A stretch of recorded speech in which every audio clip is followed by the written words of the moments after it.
Chapter 230. The latest chapter of this book is not finished yet. For more exciting content, please scan the QR code below to download the app. Novels are updated even faster. Millions of novels are free to read. Novels with content that can't be found online are all here. The young eunuch carried the Guqin case back to Rui Wang's residence. Consort Rui Wang was sitting in the pavilion and yawning. The young eunuch said, "Princess Consort, do you want to see it?" Consort Rui Wang was completely relieved that she got something from Gu Jiao. She waved her hand and said to the young eunuch, "Take it and keep it." "Yes." The young eunuch carried the Guqin case into Consort Rui Wang's room. Female official Su was directing the servant girls to tidy up the room. The young eunuch bowed to her and said, "Older sister Su, Princess Consort asked this servant to bring the Guqin over. Where is a suitable place to put it?" Female official Su found a cabinet that was often opened. "Just put it here. It will need to be played in a few days." The Liang Kingdom's envoys were about to arrive.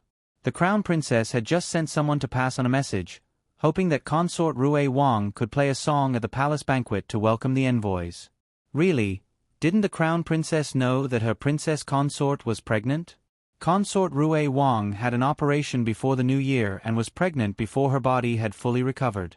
The imperial doctors had warned Consort Rui Wang to stay in bed and rest more.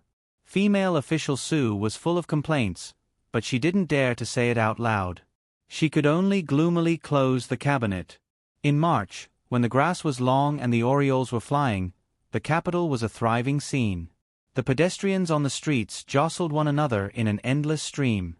The main streets of the capital were very wide and could accommodate at least 4 carriages side by side at the same time. The wider streets, like Zhuke Avenue near the Imperial Palace, could accommodate more than a dozen carriages without being crowded.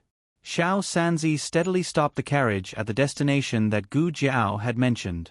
Xiao Sanzi raised his head to look at the 4 large characters of Taihe Martial Arts School on the signboard and couldn't believe his eyes. "Miss Gu, did we go the wrong way?" He turned left, then right, then right, then right, then right, then right again. Could he have turned the wrong way? Gu Jiao lifted the curtain to take a look and said, "That's right, it's here." Xiao Sanzi was even more confused. "No, Miss Gu, what are you doing here? Is it a house call?" But why did he have to change his clothes? Could it be that female doctors were not allowed to enter this clinic? Countless doubts flashed through Xiao Sanzi's mind. Gu Jiao did not answer and jumped off the carriage.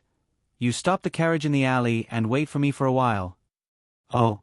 Xiao Sanzi was not a talkative person most of the time. Otherwise, Gu Jiao would not be willing to let him drive the carriage. Xiao Sanzi parked the carriage in an alley on the right side of the dojo. Gu Jiao walked into the dojo. Taihe Martial Arts School was one of the top martial arts schools in the capital. It had 3 floors, and after entering, there was a large hall. On the wall facing the entrance, there was a huge martial arts character written in cursive script. On both sides of the wall, there were all kinds of weapons. At this moment, there were several disciples of the martial arts school in the hall, gesturing with their bare hands, as if they were discussing how to spar. He wasn't surprised to see strangers. He was probably used to strangers. This was not strange. In the Zhao Kingdom, there was no military examination, only literary examination. Therefore, there would only be one literary scholar every 3 years in the Zhao Kingdom, unlike the Liang Kingdom and the Yan Kingdom, where the literary scholar would be selected at the same time as the national martial arts scholar. But the Zhao Kingdom also needed martial arts talents. Some people directly entered the military, such as Gu Chongqing. Some people did not want to serve the imperial court, and only wanted to use their martial arts to find a way out for themselves. The martial arts club was born out of this situation. Although studying was the best of all, there were some people who were not born to study. They wanted to practice martial arts. After practicing martial arts, they could become an armed escort, a grandmaster, or a bodyguard in a rich family. In short, they would not lack food. It was better than digging for food in the fields. Therefore, martial arts schools were very popular in the Zhao Kingdom. Of course, there were different types of martial arts schools. In the jargon, there were closed halls and black halls. Closed halls only accepted disciples and taught martial arts. Closed halls were more complicated. In addition to accepting disciples, they also added a lot of other services. Taihe Martial Arts School was a black hole. This was what Gu Chengfeng revealed to Gu Jiao. It was mainly because Gu Jiao went to beat Gu Chengfeng every 2 or 3 days. At first, Gu Chengfeng was able to beat Gu Jiao by a narrow margin, but gradually, Gu Jiao tied with him. Gradually, Gu Jiao beat him into a pig's head. Even if he could take a beating, he would not be beaten like this. His ability was to steal things, not to be a punching bag. If Gu Jiao wanted to recover the strength of her previous life, she must continue to find stronger punching bags. Gu Jiao took out a mask from her chest and put it on. The mask was also robbed from Gu Chengfeng, and she did not spend a single copper coin. She entered the martial arts school with ease, passing through the drooping flower door and arriving at a seemingly empty tea room. She gently turned the oil lamp on the tea table. With a rumbling sound, the tea room's wall opened. There was a loud noise coming from inside. Gu Jiao expressionlessly walked into the passageway, and the wall behind her closed with a bang. After it closed, the noise in front of her seemed to be amplified. At the end of the passageway was a large martial arts field. It was a 3-story wooden building, and 2 floors were viewing rooms. In the middle of the first floor, there were 4 cold arenas. At this time, there were 3 arenas where martial arts were being fought. Gu Jiao came to the front of the counter, and lightly tapped the table with her knuckles. The somewhat sleepy shopkeeper yawned. "Are you fighting or betting?" 10 copper coins for a martial arts competition, 100 copper coins for a bet, and 200 for a room. Before he finished speaking, a small fish-bone tablet fell in front of him. The shopkeeper glanced at the small fish-bone tablet, and his expression froze, waking up half of his sleepiness. He immediately stood up, changed his expression, and said with a smile, "Young Master Li, why are you here?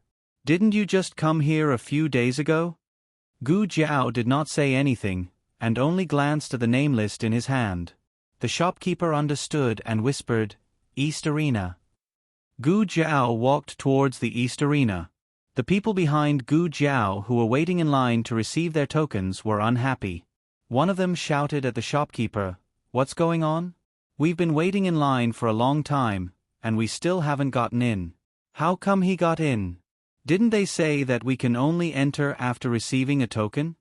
The shopkeeper looked at the few newcomers with ridicule, and showed the fish-bone tablet in his hand.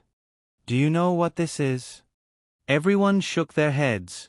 The shopkeeper raised his eyebrows and said arrogantly, "This is a martial master's bone tablet." Martial master?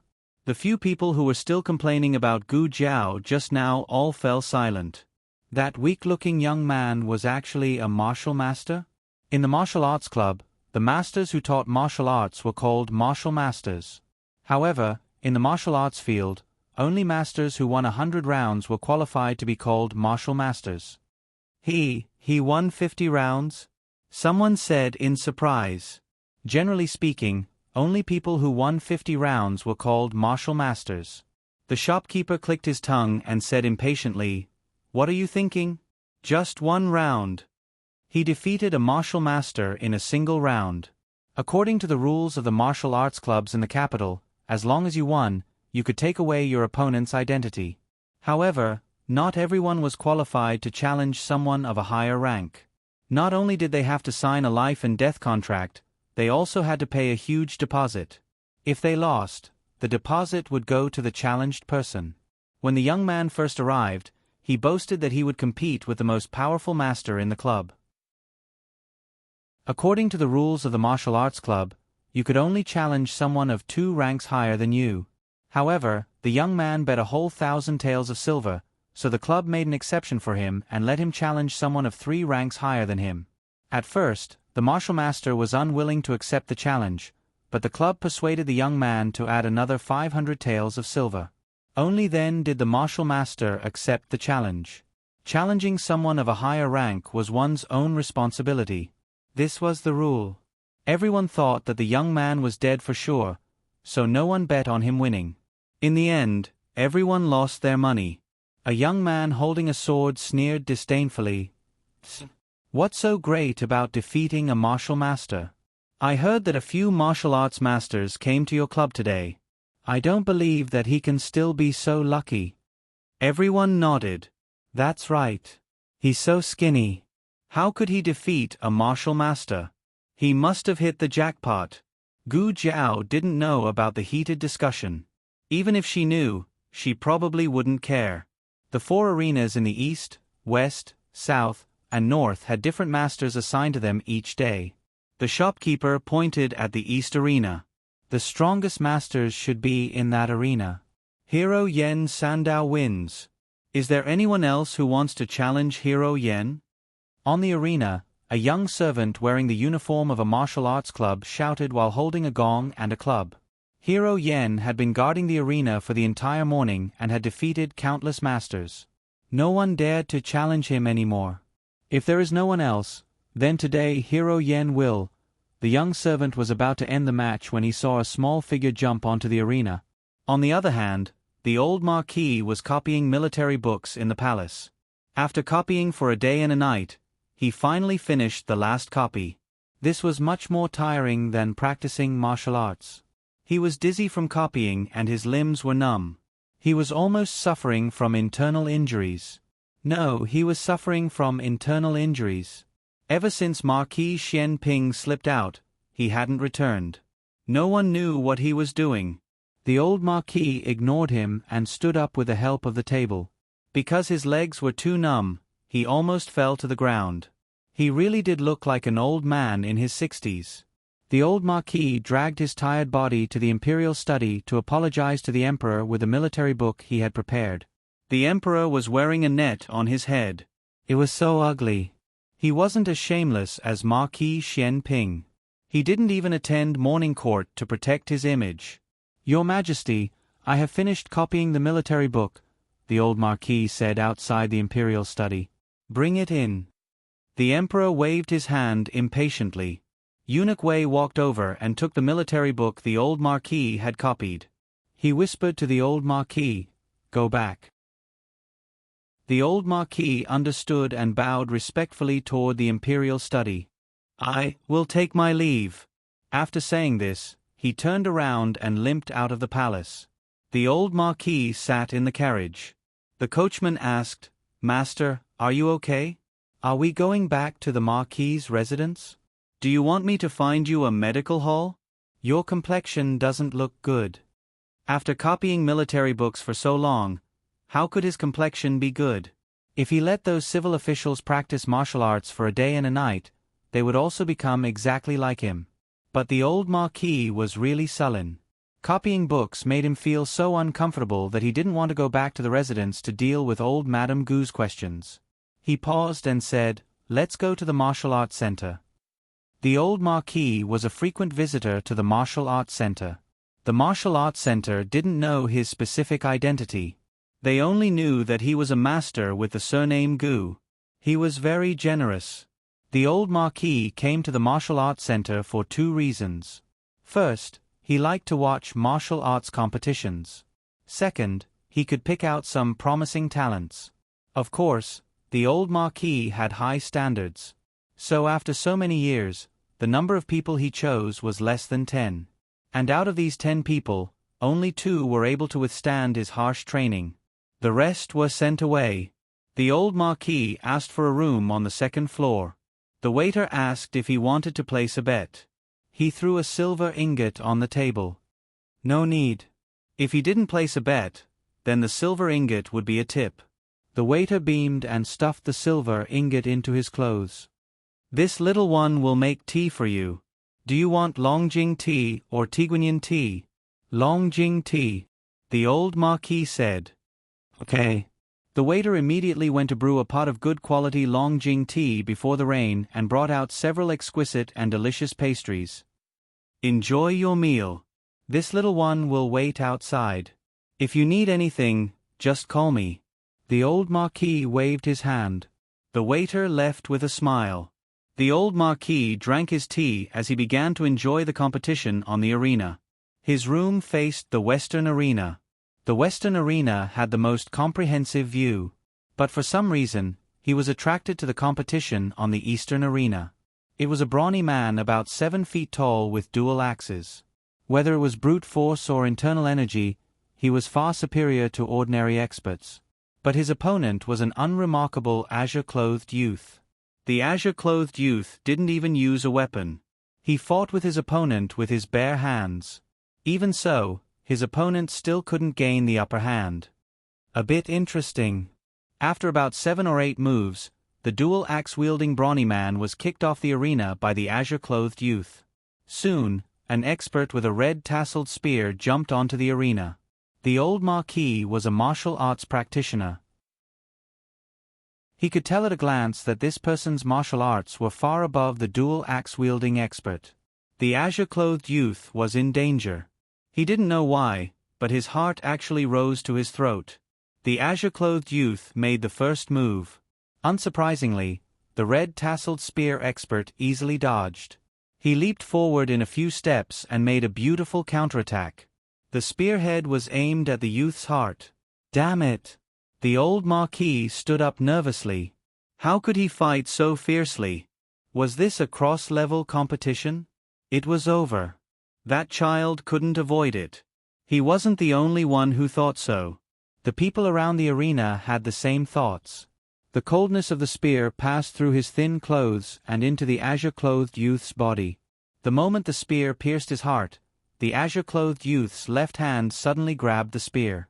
Using the momentum, he jumped up and kicked his opponent's heart. When he landed, he flipped and took the red-tasseled spear from his opponent's hand. This series of actions was like moving clouds and flowing water. It was watertight.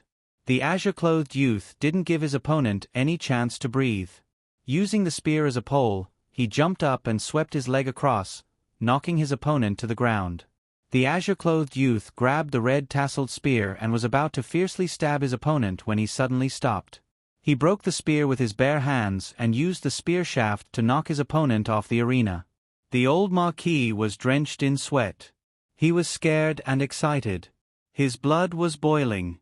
He wanted to get off the arena. Although the youth was wearing a mask, he didn't look like he was more than 10 years old. To have such skills at such a young age, he was worthy of proving the saying, "Since ancient times, heroes came from the youth." Of course, martial arts was only one of the reasons. The youth's action of breaking the spearhead with his bare hands and using the spear shaft to knock his opponent off the arena also won the old Marquis's praise. The haze of being punished suddenly disappeared. The old Marquis's entire body felt comfortable. After this, no one dared to challenge the azure-clothed youth. The azure-clothed youth regretfully left the arena. If I had known, I would have deliberately lost a few rounds. Gu Jiao rubbed her wrist and walked towards the entrance. "Little brother, please wait." A familiar voice sounded behind her. Gu Jiao stopped in her tracks and turned around with a strange expression. Gu Jiao wore a mask and changed her clothes. The old Marquis didn't recognize her, but Gu Jiao recognized the old Marquis. Gu Jiao frowned. How much hatred and resentment did he have? He even chased her all the way to the martial arts school? The old Marquis politely cupped his hands. "Little brother, can I have a word with you?" Gu Jiao didn't make a sound. It turned out that he didn't recognize her. The old Marquis thought that the youth was afraid of strangers. He smiled and said, "Little brother, don't think too much. I don't have any bad intentions. I saw little brother's skills and wanted to ask if little brother is interested in joining the army." "No." She wanted to go home and cook. The other party didn't make a sound again. The old Marquis thoughtfully looked at the youth's throat. "Little brother, you can't speak?" Gu Jiao thought for a moment and nodded. The Secret Service in the organization actually had vocal training. Women could imitate men's voices and men could also imitate women's voices. But Gu Jiao didn't like to talk, let alone stay at home all day. She was first in the rest of the training, but she was last in the vocal training. Because she didn't know how to imitate men, Gu Jiao didn't speak at all in the martial arts school. Everyone thought that she was mute. The old Marquis sighed. She was really a good seedling with a disability but a strong will. This kind of seedling, going to the battlefield was not necessarily a good thing. Not being able to hear would cause him to lose a lot of his judgment. The old Marquis gave up on the idea of bringing Gu Jiao into the army, but he still wanted to make friends with this person. Little brother, can we be friends? Age, there was a bit of a difference. Being friends despite the difference in age was also not bad. The old Marquis was a true martial arts fanatic. Many people thought that he was naturally fond of fighting. In reality, this was not the case. He was naturally fond of fighting, but fighting and fighting were often forced together. Gu Jiao did not have any interest in making friends with such an old person. Gu Jiao shook her head and rejected him. The old Marquis sighed in disappointment. Gu Jiao turned to leave. Suddenly, Huang Zhong anxiously rushed in. Master, you're here? I knew that you wouldn't return to the manor. You must have come here. Master. Gu Jiao looked at Huang Zhong and then looked at the old Marquis. Huang Zhong was Marquis Gu's trusted aide. He was a god of Marquis Ding and manor. He called this old man master. Could it be that this old man was Marquis Gu's father? What's wrong?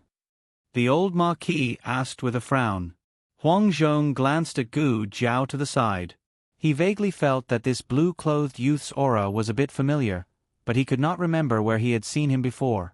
In addition, he was in a hurry to speak, so he did not take it to heart. He said, "Someone from the Ling family came. The heir is not here. The old madam wants you to quickly return." Ling family's heir. Very good. His identity had been confirmed. Gu Jiao, who had already left, suddenly turned back. She took out a piece of paper and a charcoal pencil and scribbled, "Won't be friends. Worshipping. Wishes?" The old Marquis was stunned. Gu Jiao continued to write, "Worshipping. Son. You. Is. My. Son. Not nephew." The old Marquis was successfully led astray. Gu Jiao thought for a bit, then wrote, "No. Fine. Let him call father." Digression Marquis Gu. Odes. The monthly votes will be doubled in the last few days. Those who still have monthly votes will vote quickly. The newest chapter of this book is not finished. For more exciting content, please scan the QR code below to download the app. Novels will be updated even faster. Millions of novels will be read for free. Novels that cannot be found online will all be available here. https://www.zhhbqg.com/89642/89642826826/113255848. HTML Genius will remember this website's address in 1 second. www.zhhbqg.com Biku Gur mobile reading website. zhhbqg.com.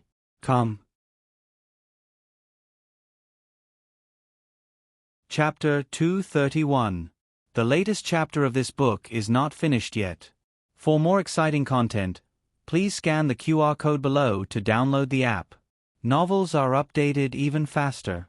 Millions of novels are free to read. Novels with content that can't be found online are all available here. In the parlor of Marquis Ding and Fu, old Madame Gu was entertaining a guest from the Ling family, her sister-in-law, old Madame Ling. Usually, when one reaches their age, they rarely go out and leave everything to their sons and daughters-in-law. It was obvious that something big must have happened for old Madame Ling to visit. "You are his grandmother. Why can't you make decisions for him? I know that concubine Ling's matter is the Ling family's fault. The Ling family didn't teach this concubine's daughter well. But you are also a daughter of the Ling family. You are so dignified." Old Madame Ling flattered her so much that old Madame Gu couldn't find her bearings. However, old Madame Gu really couldn't make decisions for Gu Chongqing's marriage. In fact, old Madame Gu couldn't make decisions for anything related to Gu Chongqing. Old Madame Ling was magnanimous. As long as she liked Gu Chengfeng or Gu Chenglin, old Madame Gu could make the decision. Old Madame Gu first wanted her son to make a decision, but Marquis Gu had just been slapped by his father and was still hurting. How could he dare to go over his father to interfere with Gu Chongqing's marriage? Marquis Gu then sent Huang Zhong to find old Marquis. Huang Zhong came back rather quickly. He rushed into the room with an indescribable expression. Old Madame Gu asked, "Where is old master?" Huang Zhong said embarrassedly, "Old master." Old master said he has something urgent and can't come back for the time being. Old Madame Ling was so angry that she fell backwards. He had already resigned. What urgent matter could there be? It was clearly an excuse to brush off the Ling family. Back then, before brother-in-law made a fortune, you married into a lower family. But in the end, this is how your Gu family repaid the Ling family. Old Madame Ling said coldly and turned to leave. Old Madame Gu was so agitated that she felt bad. She quickly grabbed her hand and said, "Sister-in-law, don't be angry. Why don't we ask Chongqing directly? If he agrees, I'm sure old master won't object to anything." Old Madame Ling heard this and went to Gu Chongqing's courtyard with old Madame Gu. Who would have thought that they would find nothing? Gu Chongqing wasn't there either. Old Madame Gu's expression changed. Nonsense. He was still injured. He left the residence just like that. Gu Chongqing had promised Gu Yen last month that he would teach him how to ride a horse. Today was the day the two of them agreed to do so.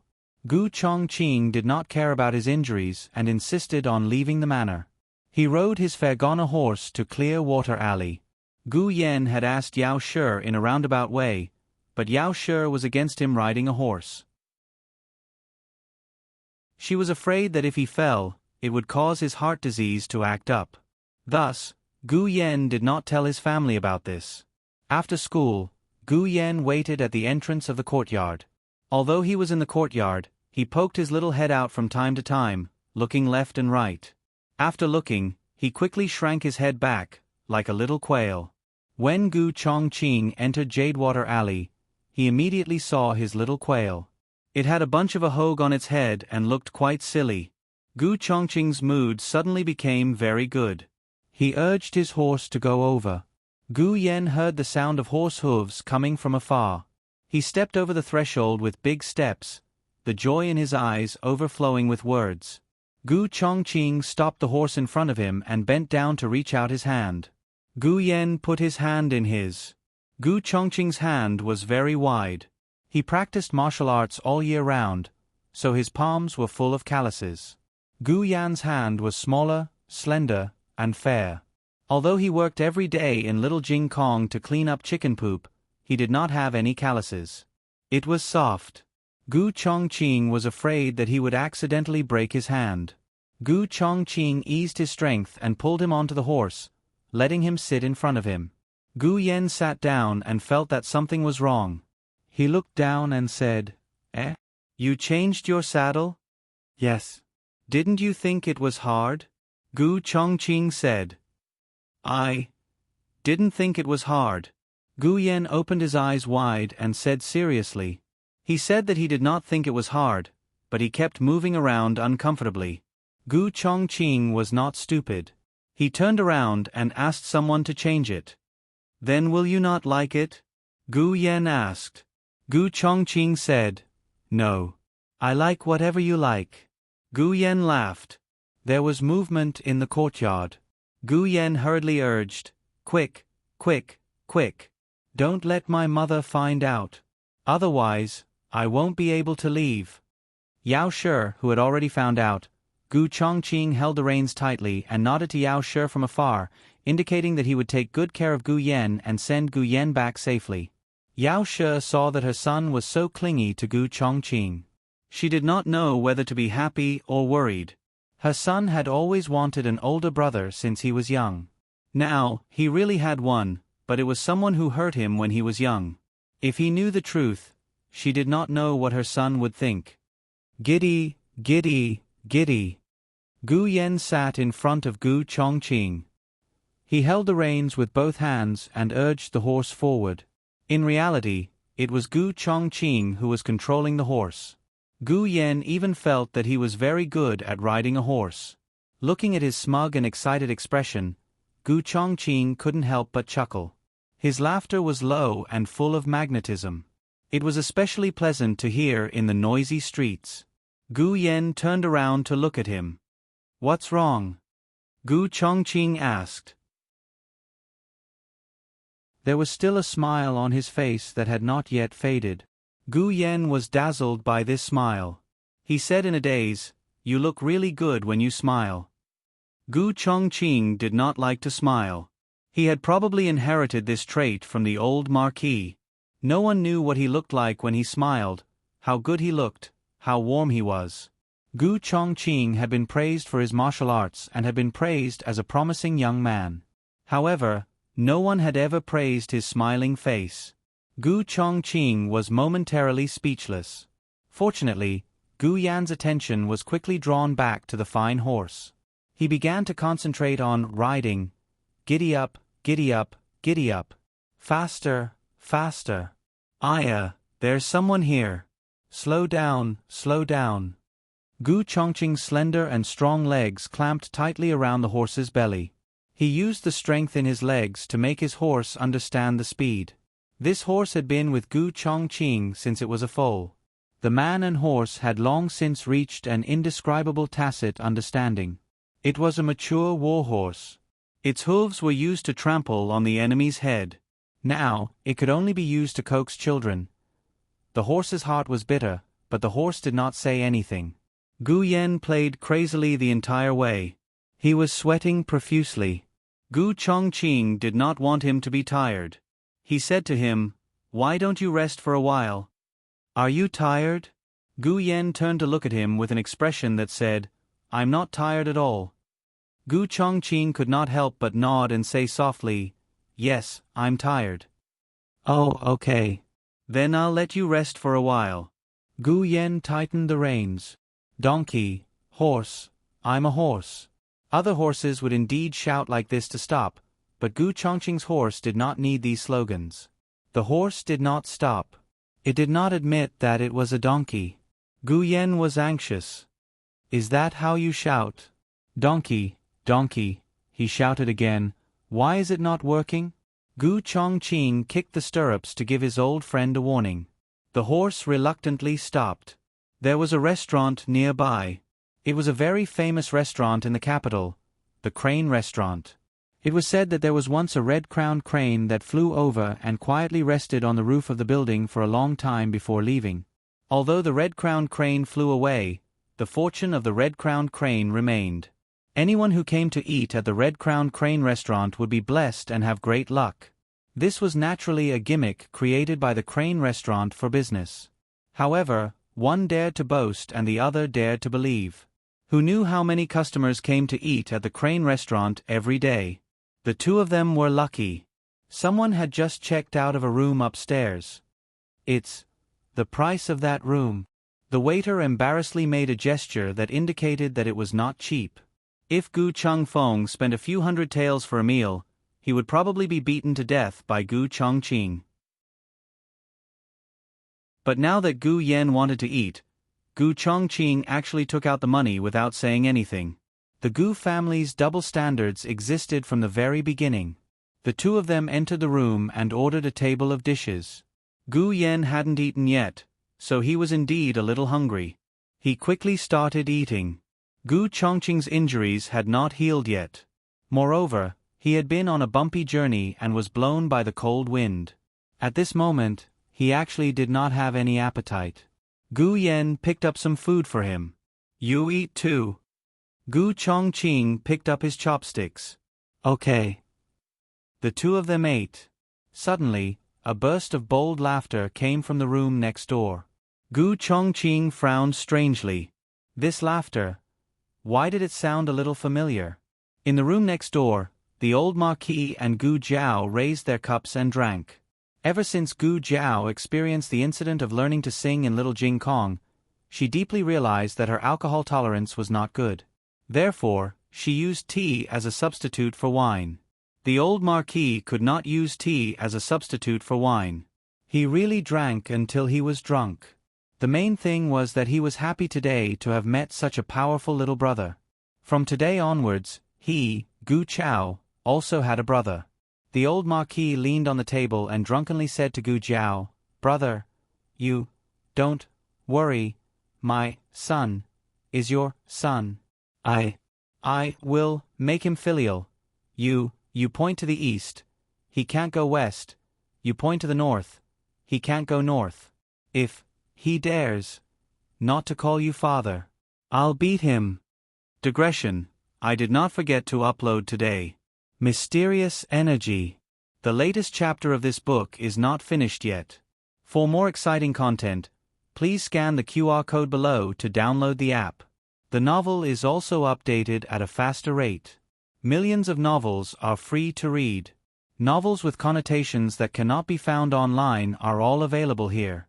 https://www.zhbqg.com/89642/826428266/1132533101. HTML Genius remembered the website address in 1 second. www.zhbqg.com Biku Gu mobile reading website, m. zhbqg.com.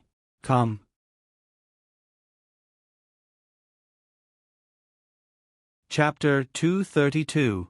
The latest chapter of this book is not finished yet. For more exciting content, please scan the QR code below to download the app. Novels are updated even faster. Millions of novels are free to read. Novels with connotations that can't be found online are all available here. At this time, Marquis Gu, who was lying in the fu recuperating, did not know that his old man had drunk and returned with a father. He was thinking in his heart that once he recovered, he would bring Yao She back to the fu. If that girl dared to stop him, he would ask the old Marquis to come out and teach that girl a lesson. In the room next door, Gu Chongqing felt that something was wrong the more he heard the voice. It sounded like his grandfather's voice, but it also seemed to be drunk. He looked at Gu Yan in front of him. Gu Yan was burying his head in eating and did not notice that what was going on in the room next door had anything to do with them. Thinking about it, Gu Yan went to the villa when he was around 4 years old. During this time, he had never returned to the capital. He probably even forgot what the old Marquis looked like, not to mention his voice. Those crazy drunken words were intermittent. He did not really understand, but he felt that it was not a good thing. Gu Chongqing decided to go next door to take a look. "You eat first, I'm going out for a bit." "Oh." Gu Yan did not suspect anything and obediently put down his chopsticks. "Then I'll wait for you to come back." He did not eat alone. Gu Chongqing's heart suddenly softened. How could there be such a sensible child? Were all the children with his younger sister so sensible? His younger sister was also very sensible. Thinking of Gu Jiao, Gu Chongqing's eyes flashed with the gentleness of an elder brother. "No need, I'll be back soon. You can continue eating." Gu Chongqing knew that Gu Yan was hungry. It was dinner time and Gu Yan was at the age where his body was growing. Gu Yan agreed verbally, but did not touch his chopsticks. Gu Chongqing could only go quickly and come back quickly. He went next door. The door was ajar. As soon as he entered the room, he heard the words, "If he dares not call you father, I'll beat him." Gu Chongqing's eyebrows fiercely jumped. Who called who father? Because old Madame Ling had come to the manor today, Gu Chongqing used his injuries as an excuse to decline old Madame Ling's visit. Actually, he understood in his heart that old Madame Ling had come to visit because of his marriage with Ling Shuixian. Could it be? Grandfather was drinking with Uncle Ling? Grandfather agreed to this marriage? As Gu Chongqing pondered, he drew the curtain and walked around the screen, only to see the old Marquis leaning against the back of a chair in a drunken stupor. Beside him was a young boy in green clothes wearing a mask. The old Duke was so drunk that he couldn't tell north from south. Gu Jiao took off her mask. However, when she heard the commotion at the door, she quickly put the mask back on. This mask was the latest custom made by Gu Changfeng. It was exquisite and coquettish, and Gu Changfeng had never worn it before. Therefore, even though Gu Chongqing had seen Fei Shuang's portrait before, he could not tell what was wrong with the mask. "Who are you?" Gu Chongqing looked at the young boy in green clothes. Gu Jiao turned her head and looked at Gu Chongqing. She pointed at her fingers and used her eyes to tell him, "You have to call me grandfather, do you believe me?" Gu Chongqing felt that he understood. The old marquis suddenly went into a drunken stupor. He stood up unsteadily and pointed at Gu Chongqing's nose. "You? Who are you? Who speaks to my brother like this? Brother?" Gu Chongqing's jaw was about to drop. This young boy looked to be about the same age as Gu Yan, right? How did he become his grandfather's brother? Also, grandfather was really too drunk. Was his alcohol tolerance so bad? Gu Jiao proudly shook her head. "Don't recognize me, don't recognize me, don't recognize me. Sister." Gu Yan's voice suddenly sounded. Gu Jiao's small body stiffened. "I'm armed to the top of my head. How can he recognize me like this? Others might not recognize me, but how can Gu Yan not recognize me? After all, I lived in my mother's womb for 10 months. Gu Yan pursed his lips. "Sister, why are you dressed like this? You're even wearing a mask?" Gu Chongqing narrowed his eyes. "Grandfather? Gu Jiao. Did she still have a chance to hide? Gu Jiao did not expect that she would fall so quickly in front of Gu Chongqing. Just as Gu Jiao was thinking about how to hide, the drunk old marquis suddenly fell unconscious with a thud. "Who is he?" Gu Yan suddenly looked at the old marquis who was lying on the ground. Gu Chongqing opened his mouth, but did not dare to say that this was his grandfather and also his grandfather. He said to Gu Yan and Gu Jiao, "You two go next door first, leave this to me." Gu Jiao decisively took her brother's hand and went next door.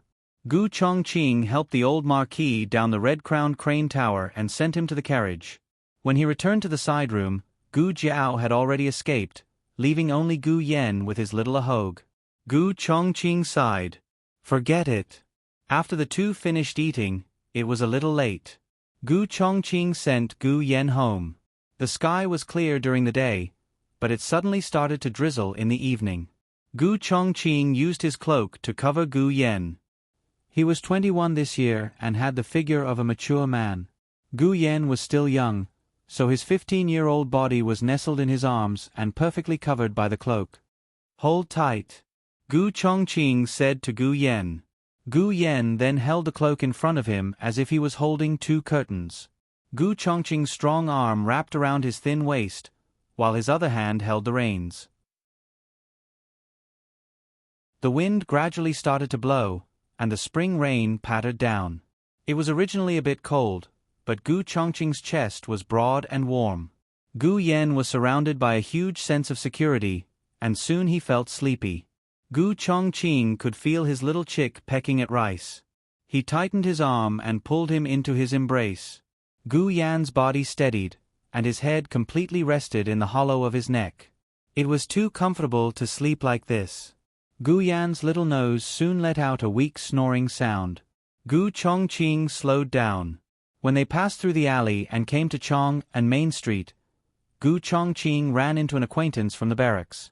Gu Chongqing had no intention of greeting the other party, but the other party seemed to have noticed him. He urged his horse to come over, pulled the reins, and stopped in front of Gu Chongqing.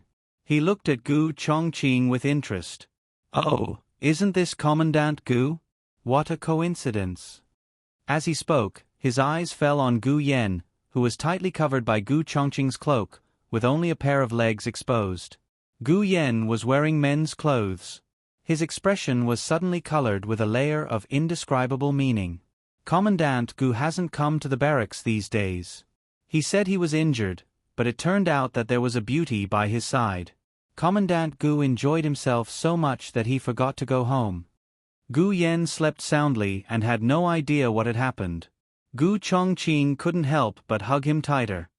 He looked coldly at the repulsive man in front of him and said in an icy tone, "Is there something you need, Commandant Tang?" Commandant Tang Ming was the nephew of the general of Agile Cavalry. He was 2 years older than Gu Chongqing. Not only was he skilled in martial arts, but he also had the support of the general of Agile Cavalry. He had always been domineering in the army.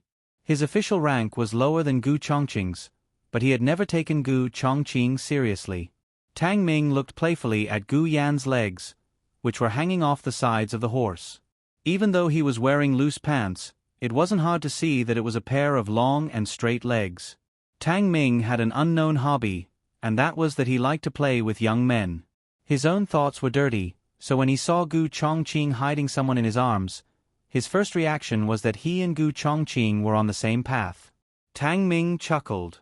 No wonder Commandant Gu doesn't get close to women. So that's what you like. A trace of disgust and coldness flashed through Gu Chongqing's eyes. Other people didn't know about Tang Ming's hobby, but he knew. Because he had bumped into him and let that person escape, Tang Ming had formed a grudge with him because of this. Gu Yan, who was in Gu Chongqing's arms, seemed to have sensed the uncomfortable atmosphere and snuggled into Gu Chongqing's arms. With this movement, the cloak that had been covering him slid down, revealing his stunning young face. The weather was cold, but Gu Chongqing's chest was burning hot. Gu Yan's face was flushed from the warmth. His neck was as white as jade, his lips were pale, and his eyelashes were long and slender like fans. This was the best quality in the world. Tang Ming had played with so many male prostitutes, but none of them were as seductive as the young man in front of him. No wonder Gu Chongqing didn't go to the military camp. If it were him, he would probably want to die on this young man's body. Tang Ming's eyes were glued to him. When Gu Chongqing saw that Tang Ming was using such a dirty gaze to blaspheme Gu Yan, his eyes darkened. With a flick of his sleeve, he pulled his cloak over himself. He didn't say anything to bid farewell to Tang Ming and just ignored him.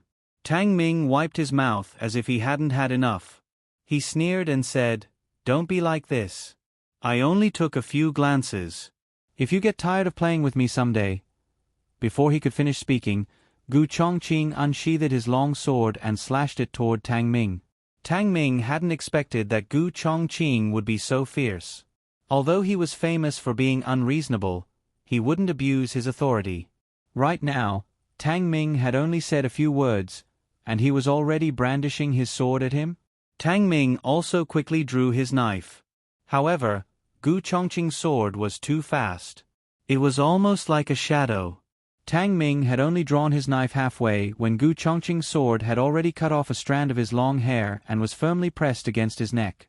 That strand of hair slowly fell into his hand and then fell to the muddy ground. It was washed away by the murky rainwater on the ground. It was only at this moment that Tang Ming suddenly realized that Gu Chongqing had been hiding his true abilities. His martial arts weren't what he usually showed. Gu Chongqing hugged Gu Yan tightly in his arms and looked at Tang Ming with a cold and dangerous gaze. "Don't have any ideas about him. I'll kill you." The latest chapter of this book isn't finished yet. For more exciting content, please scan the QR code below to download the app. Novels are also updated at a faster rate. Millions of novels can be read for free. Novels with connotations that can't be found online can be found here. https://www.zhbqg.com/89642/826/1132289956. HTML Genius memorized this website's address in 1 second. www.zhhbqg.com Biku Pavilion's mobile reading website, zhhbqg.com.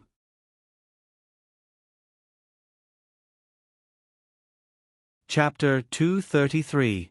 The latest chapter of this book is not finished yet. For more exciting content, please scan the QR code below to download the app. Novels are updated faster. Millions of novels are free to read. Novels with connotations that can't be found online are all available here. Tang Ming felt Gu Chongqing's frozen anger and was shocked on the spot. Gu Chongqing didn't want to wake Gu Yan up, so he didn't make a big fuss. He put away his sword and left with Gu Yan. It wasn't until Gu Chongqing disappeared at the end of the street that Tang Ming recovered from the cold rain. "Mother, Was he just threatened by Gu Chongqing? Gu Chongqing sent Gu Yen back to buy Shui Ali. On the other side, Gu Jiao also returned to the medical center. She entered from the back door and went directly to her courtyard. She changed back into her female clothes before going to the lobby. Shopkeeper Wang was surprised when he saw her. Eh? Where did you come in from? The back door. Gu Jiao said. Xiao Sanzi followed behind and didn't dare to say anything. Dr. Song came down from upstairs after seeing a patient and greeted Gu Jiao. Shopkeeper Wang handed her a cup of tea. Gu Jiao took a sip and asked Dr. Song, "How is Zhongshi's condition?" The weather changed. He suddenly caught a cold. He had a high fever at noon, so he took some medicine and receded. It's best that he doesn't catch a cold. It's easy to cause complications. Gu Jiao said and paused. I'll go take a look in a while. Okay. Dr. Song agreed. Dr. Song. This patient said that you gave him a prescription, but he lost it. He asked if he could still get the medicine. At the medicine cabinet, the medicine boy called Dr. Song. Dr. Song, I'll go over. Gu Jiao nodded. Dr. Song went to the medicine counter. There were not many patients at the moment, so the clinic was not busy. Shopkeeper Wang invited Gu Jiao to the accountant's room and told him about the aftermath of the medical dispute. Those people are the hooligans in the capital. They usually do nothing but steal. They are not from our area. They are from the west of the city. I promise them that as long as they tell me who's behind this, I won't report it to the authorities. I was just trying to blackmail them. Who would have thought that they were really instructed by someone else? Gu Jiao was not surprised. Are you in the same industry? Gu Jiao asked. Shopkeeper Wang then said, That's what I guessed as well.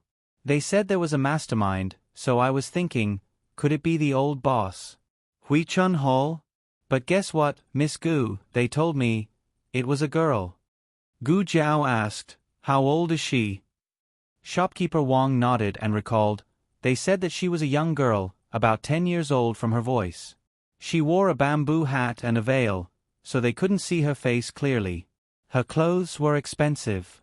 I was thinking, Huichun Hall doesn't have any girls in their teens. Second master's daughter was not even 7 years old. But, if it was a girl from a shopkeeper's family, her clothes were not that expensive. Shopkeeper Wang really couldn't guess who the girl was. Gu Jiao touched his chin. Girl? The rain outside stopped, but the sky was still gloomy. It seemed like there would be another heavy rain at any time. The girls' school didn't dare to delay and let the students out on time. Li Wanwan's house was not close. She didn't have a carriage like other daughters, so she had to get home before it rained again. She hugged the zither case and quickly walked out of the girls' school. Perhaps because she was too anxious, she didn't notice a man coming down from a carriage at the clinic's entrance. Ah! Li Wanwan bumped into the other party's arm. In a zither room on the second floor of the girls' school, a young girl was looking at Royal Prince and who was coming down from the carriage. Her eyes were full of light. But suddenly, she saw Li Wanwan bumping into the other party. Her eyes instantly turned cold.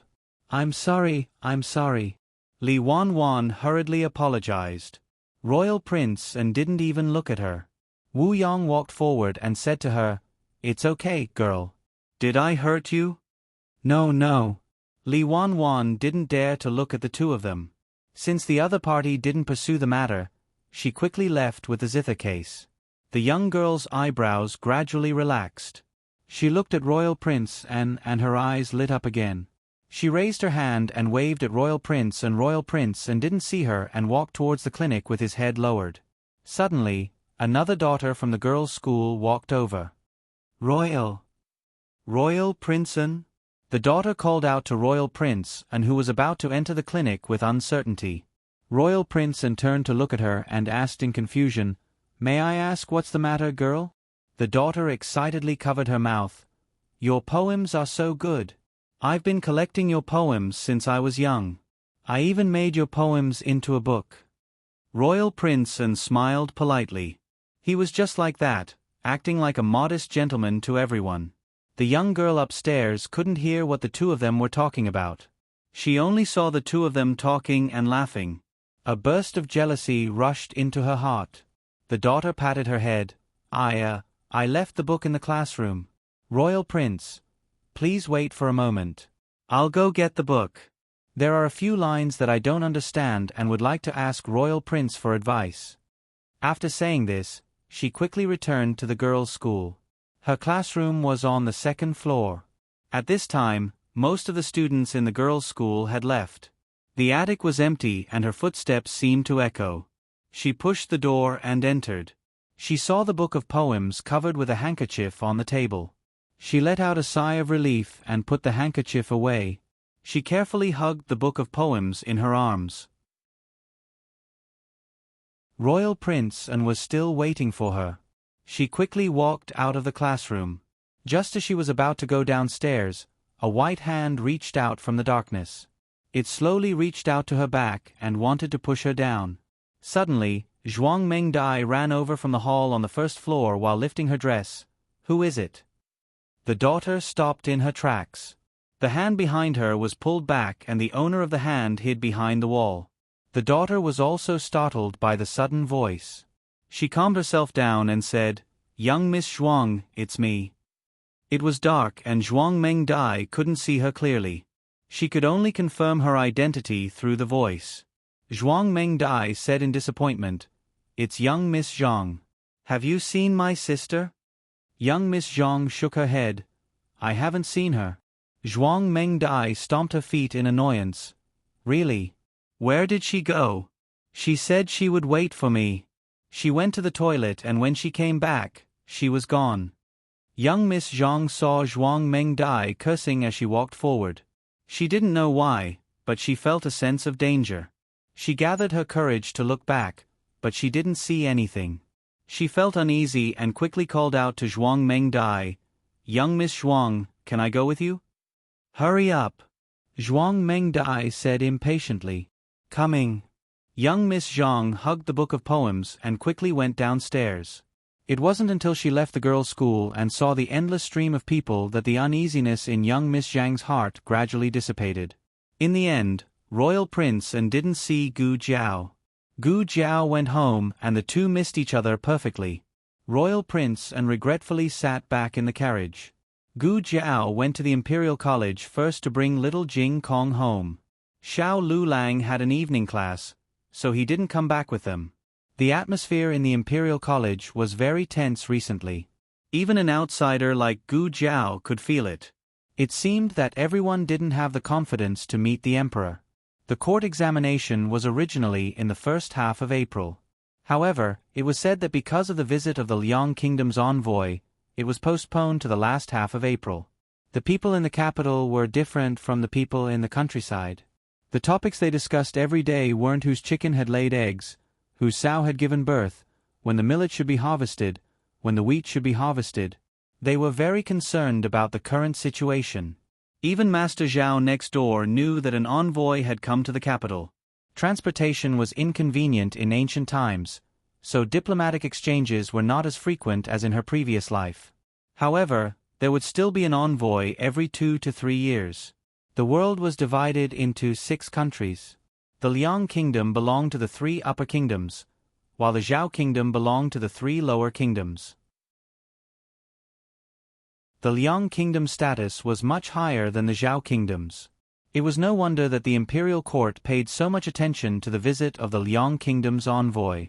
However, all of this had nothing to do with Gu Jiao. Gu Jiao held little Jing Kong's hand and went back to Bisui Alley. "Jing Kong, school is over? Sister is going to pick you up?"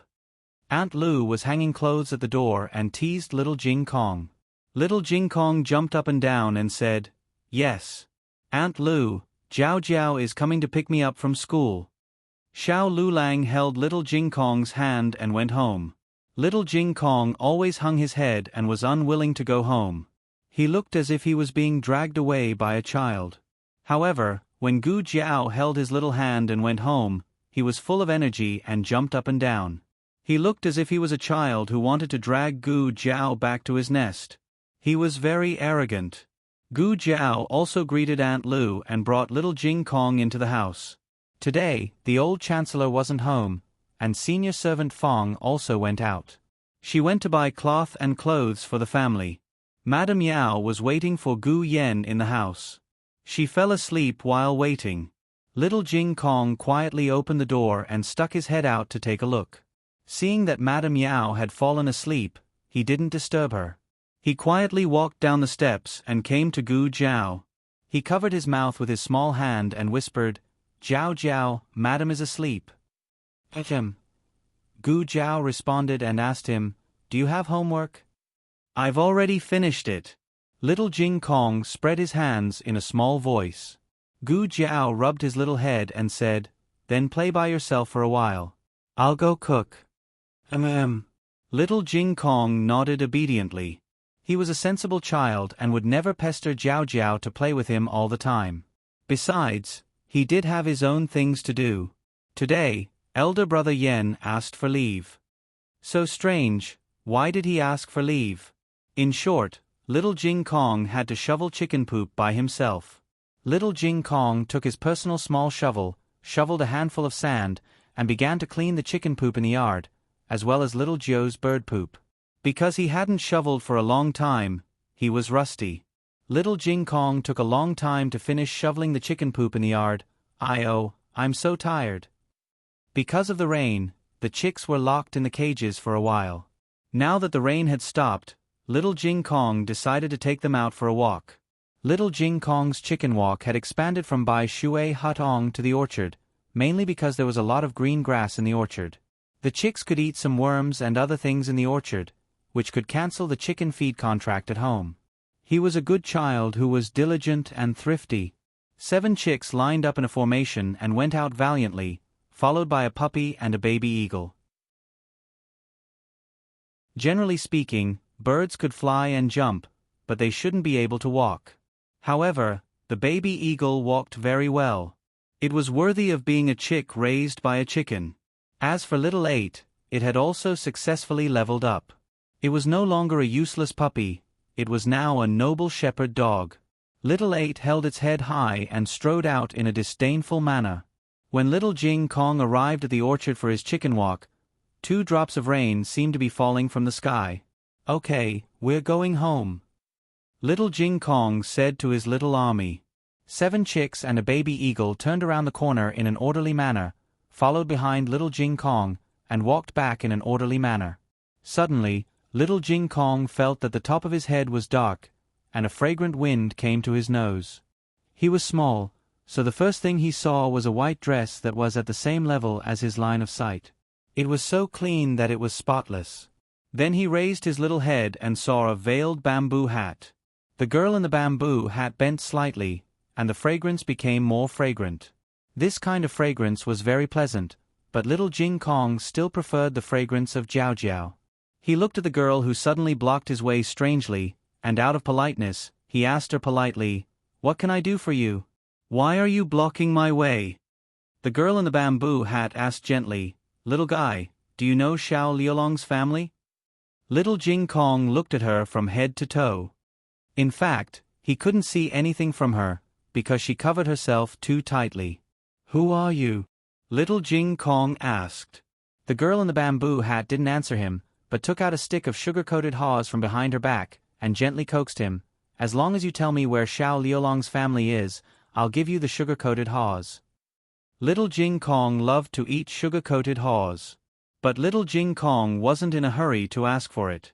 He thought for a while, and said seriously, "Give me the sugar-coated haws first, then I'll answer you." "Okay." The girl in the bamboo hat smiled, and generously gave him the sugar-coated haws. Little Jing Kong took the sugar-coated haws. "I don't know." The girl in the bamboo hat was stunned. "What?" Little Jing Kong said innocently, "My answer? I don't know where his family is." He really didn't know. This was Jiao Jiao's home, and the bad brother-in-law was just a temporary brother-in-law, and he hadn't officially taken up the post yet. How could he know where the bad brother-in-law's family was? Little Jing Kong licked the sugar-coated haws, and slurped them away. The girl in the bamboo hat was trembling with anger. Actually, what she wanted to find out was Gu Jiao's whereabouts, but she thought that a woman wouldn't be the head of a household, so she asked for the man's name. "You little rascal, how dare you trick me?" Her eyes turned cold, and she reached out her hand, coldly grabbing little Jing Kong's shoulder. Little Eight was so scared that he jumped up, stood upright against the wall, and covered his eyes with his paws. In the blink of an eye, the little eagle spread its plump wings, and flew into the air. The ferocity in the gerfalcon's bones was completely triggered at this moment. It didn't peck at the girl's hand, but directly aimed at the girl's bamboo hat. The latest chapter of this book is not finished yet. For more exciting content, please scan the QR code below to download the app.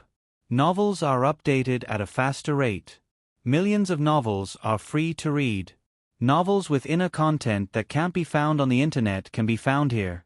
https://www.zhbqg.com/89642_89642260551. HTML Genius memorized this website's address in 1 second. www.zhbqg.com Bikuj mobile reading website. zhbqg.com.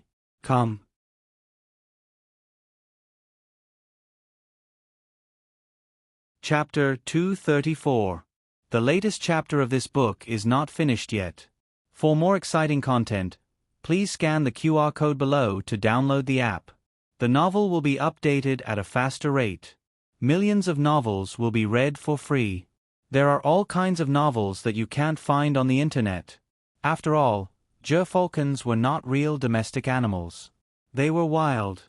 When they attacked people, they would not peck at them angrily like a few chicks. It rushed into the girl's bamboo hat, opened its hard beak, and fiercely pecked at the girl's eyes. The girl instinctively raised her hand to block it. Her eyes were blocked, but her neck was exposed. The little gerfalcons bit her neck. "Ah!" The girl screamed in pain and waved her hands. Although she pushed the gerfalcons away, she also waved her bamboo hat. Little Jing Kong heard the noise and turned his head. He looked at the scene and then at the girl's face. He was puzzled. The neighbors on both sides also heard the noise. They opened their doors and ran out. What happened? What happened? Who is it? The girl saw so many people coming at once. She did not have time to find fault with little Jing Kong. She covered her face with her sleeves and ran away. "Are you okay?" Uncle Lee came over and asked little Jing Kong. "I'm fine." Little Jing Kong shook his head. After little Jing Kong went home, he honestly told them about little Nine's pecking. Little Nine is not usually so fierce. "I don't know what happened to little Nine. Little Nine was a bird of prey. It was fierce, but it would not easily hurt people." Gu Jiao had some guesses in her heart. She looked at the candied haws in little Jing Kong's hand and asked, "Did she give you the candied haws too?" Little Jing Kong nodded. "Yes, she asked me where my brother-in-law's house was. I told her that I don't know." Gu Jiao thought for a while and asked, "Did she say who she was?" "No." Little Jing Kong shook his head. "But I've seen her. She's a student at the girls' school." The girls' school was next to the medical center. Little Jing Kong would pass by the girls' school every time he went to the medical center from the Imperial College. He would often bump into students there. However, little Jing Kong did not know his name. That night, Xiao Lulang returned home. Gu Jiao told him about the students from the girls' school inquiring about him. Xiao Lulang was surprised. "I don't know any students from the girls' school." Gu Jiao paused for a moment before asking, "Could it be that you're so famous that people are attracted to you?" Xiao Lulang shook his head. "You should have gone to the Imperial College to look for me." The people who came to his door all asked for his address because they couldn't find him at the Imperial College. Gu Jiao roughly understood that this person was probably here for her. Gu Jiao thought of the vase, the kitchen knife, and the medical dispute. Did something happen? Xiao Lulang asked. Gu Jiao said calmly, "Don't worry, I can handle it." She was just a little girl who only knew how to play dirty tricks behind her back. She couldn't even handle her with one finger. Xiao Lulang didn't insist on getting to the bottom of the matter. He took out a money bag from his wide sleeve and said, "This is for this month's household expenses." Gu Jiao glared at him. "Why are you still giving it to the household expenses? Don't you need to prepare for the court examination?" His household expenses were all earned from copying books and writing articles for others. Although it wasn't physical work, it would still take up his study time and energy. Moreover, he didn't just study on a daily basis. He also had to tutor little Jing Kong, Gu Yen, and Gu Xiaoshun.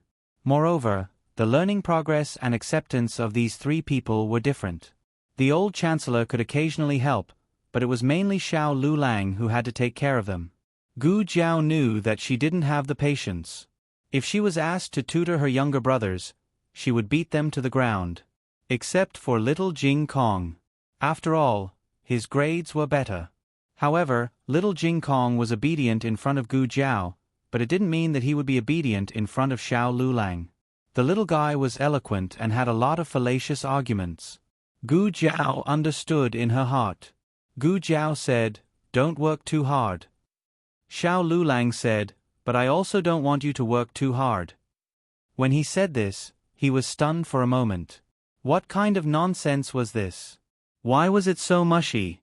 Gu Jiao listened happily. She rested her chin on her hand and looked at him. Her eyebrows curved into a small crescent moon and she said, "My husband is so nice." Xiao Lulang blushed.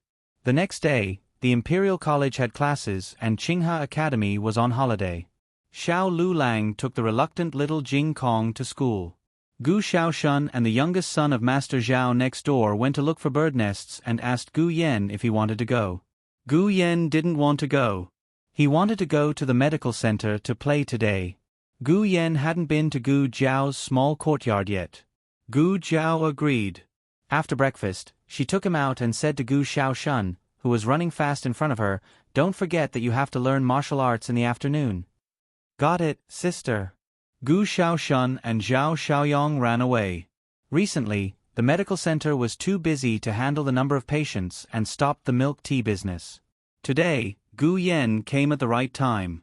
Gu Jiao asked him to sell milk tea. Gu Yen, who just wanted to be a quiet baby, was speechless. The medical center used to open at 9 in the morning. There would be doctors on duty at night. If they needed to, they could just knock on the door. Now that the business was better, the medical center opened an hour earlier. Soon, the medical center became busy.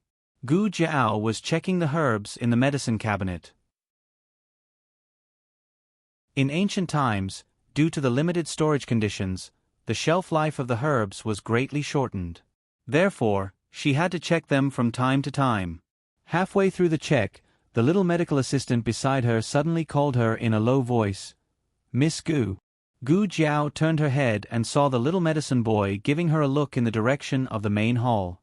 Gu Jiao looked over and saw Royal Prince and dressed in white standing there like the stars and the moon. Commandery Prince and had two sisters beside him. They were Zhuang Mengdai and Zhuang Yueshi. Gu Jiao knew Zhuang Mengdai.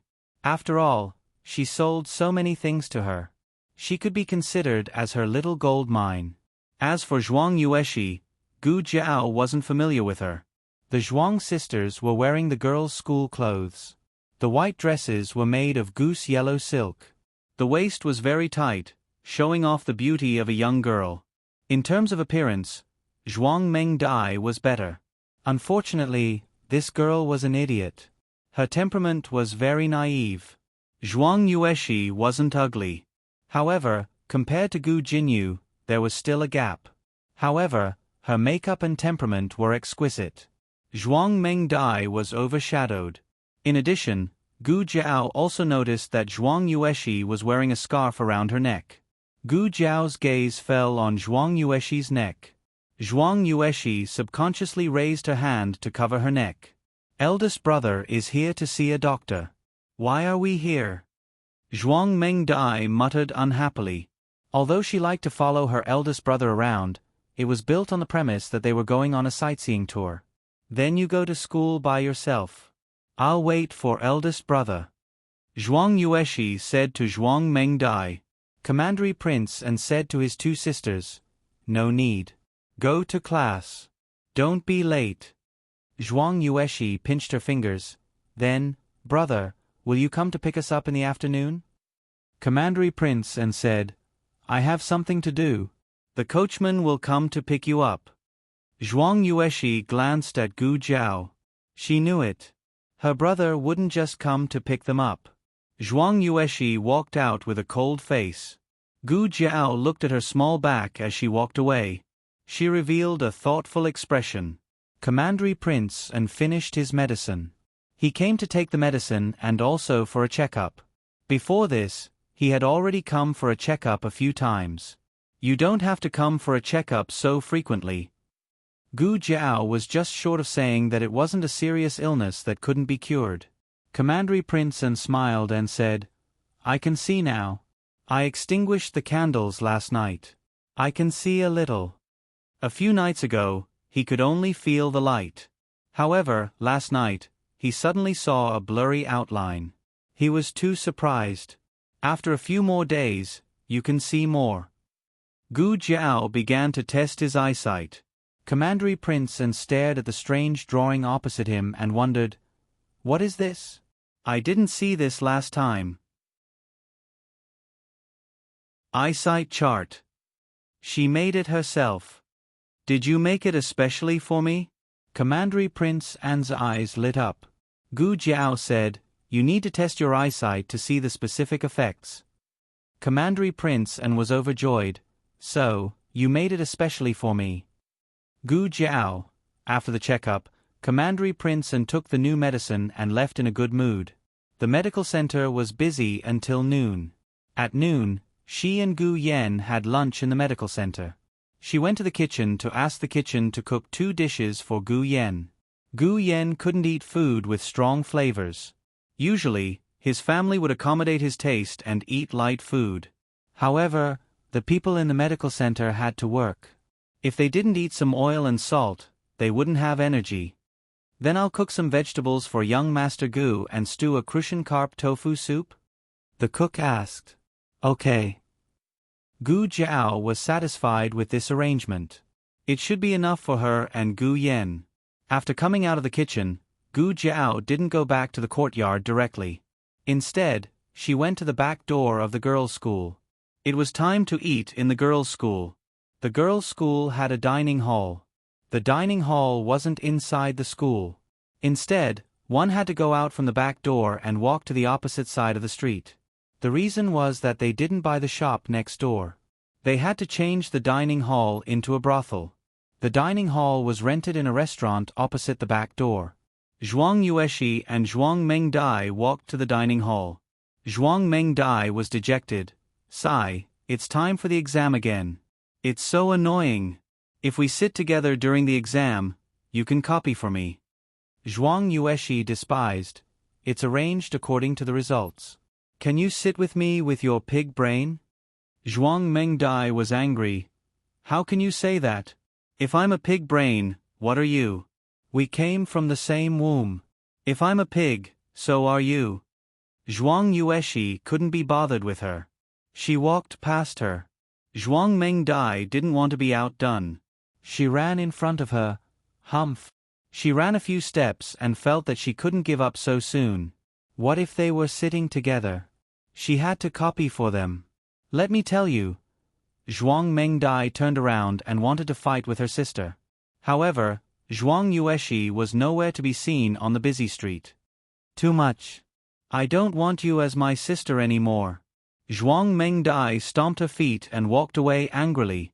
In a small alley near the clinic, Zhuang Yueshi was thrown to the ground by Gu Jiao. Zhuang Yueshi fell and hurt. She frowned and looked at Gu Jiao. What are you doing? Gu Jiao looked at her condescendingly. It's you, isn't it? Zhuang Yueshi's eyes flashed. What's me? I don't understand what you're doing. Zhuang Yueshi stood up coldly with the help of the wall. Really? Gu Jiao raised her hand lightly and pulled off the scarf on her neck, revealing the newly scabbed wound. The wound oozed blood and coagulated and stuck to the scarf. When Gu Jiao pulled off the gauze, the scabbed wound was also torn off. Blood flowed out immediately. Gu Jiao was a doctor. She could see that the wound was less than 24 hours ago. Zhuang Yueshi stepped back and covered the wound. She looked at Gu Jiao in panic. Gu Jiao and Zhuang Yueshi met for the first time today. However, it was obvious that Zhuang Yueshi had been secretly observing her for a long time. Otherwise, she wouldn't have found out where she lived. Gu Jiao was not interested in why Zhuang Yueshi wanted to frame her. She didn't offend Zhuang Yueshi. However, Zhuang Yueshi kept making trouble for her. Therefore, the problem could only be Zhuang Yueshi herself. She took a step forward with cold eyes. Zhuang Yueshi had never seen such eyes. She couldn't help but step back. However, there was a wall behind her. She couldn't retreat. Gu Jiao's slender fingers touched her slender neck and stopped at the wound. It was as if she could break her neck if she moved slightly. She stroked her neck very gently. However, Zhuang Yueshi felt that she couldn't breathe. It was as if something was choking her. Gu Jiao said lightly, "Girl, I'll let you go this time because my grandaunt's surname is also Zhuang. However, it's only this time. Don't provoke me again. You can't afford to pay the price." Her voice was not loud. However, every word made Zhuang Yueshi feel great danger. After that, she let go of Zhuang Yueshi and walked away without looking back. Zhuang Yueshi fell to the ground. She was soaked in cold sweat. After a while, she found her voice again. She realized that she had lost face in front of Zhuang Yueshi. She roared, "Your grandaunt. So what if your grandaunt's surname is also Zhuang? My grandaunt is the Empress Dowager. She is the Empress Dowager." Gu Jiao ignored her and walked out of the alley. The latest chapter of this book is not finished yet. For more exciting content, please scan the QR code below to download the app. Novels are updated faster. Millions of novels are free to read. Novels with inner content that can't be found on the internet are all available here. https://www.zhbqg.com/89642_826/1132011903. HTML Genius remembered the website address in 1 second. www.zhbqg.com Biku mobile reading website, m. zhbqg.com.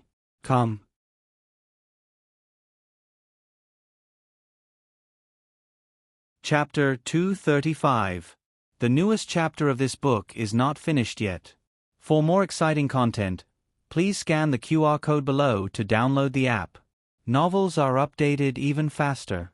Millions of novels are free to read. Novels with content that can't be found online are all here. At the end of the third month, the envoy of the country of Liang arrived at the capital of Zhao.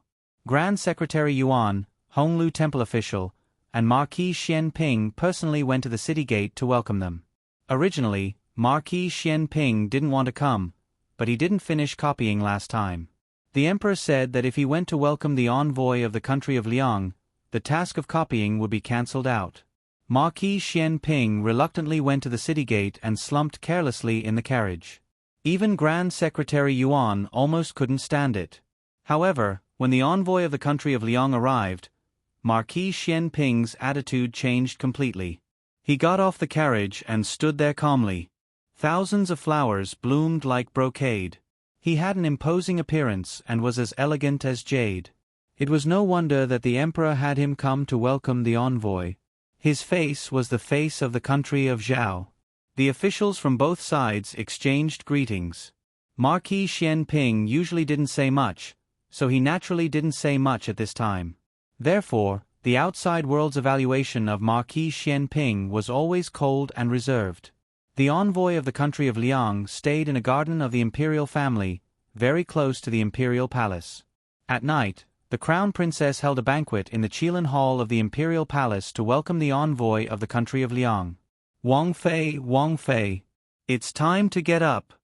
Consort Rui Wang was sleeping soundly when she was suddenly shaken awake by female official Su. She opened her eyes in confusion. What is it? What happened? Female official Su looked at her confused appearance and didn't know whether to laugh or cry. There is a banquet tonight. You forgot. It's time to get up and wash up. Isn't it still early? Consort Rui Wang looked at the sky and continued to sleep. After being pregnant, she slept a lot more. Female official Su didn't dare to pull her and stayed by the bed to let her sleep for another hour before waking her up.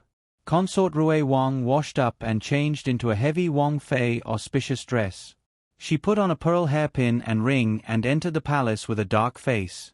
Third Prince Rui Wang had entered the palace early and had been following First Prince Ning Wang to receive the envoy. Rui Wang Fei saw him from afar and waved at him. He didn't see her. Princess Consort.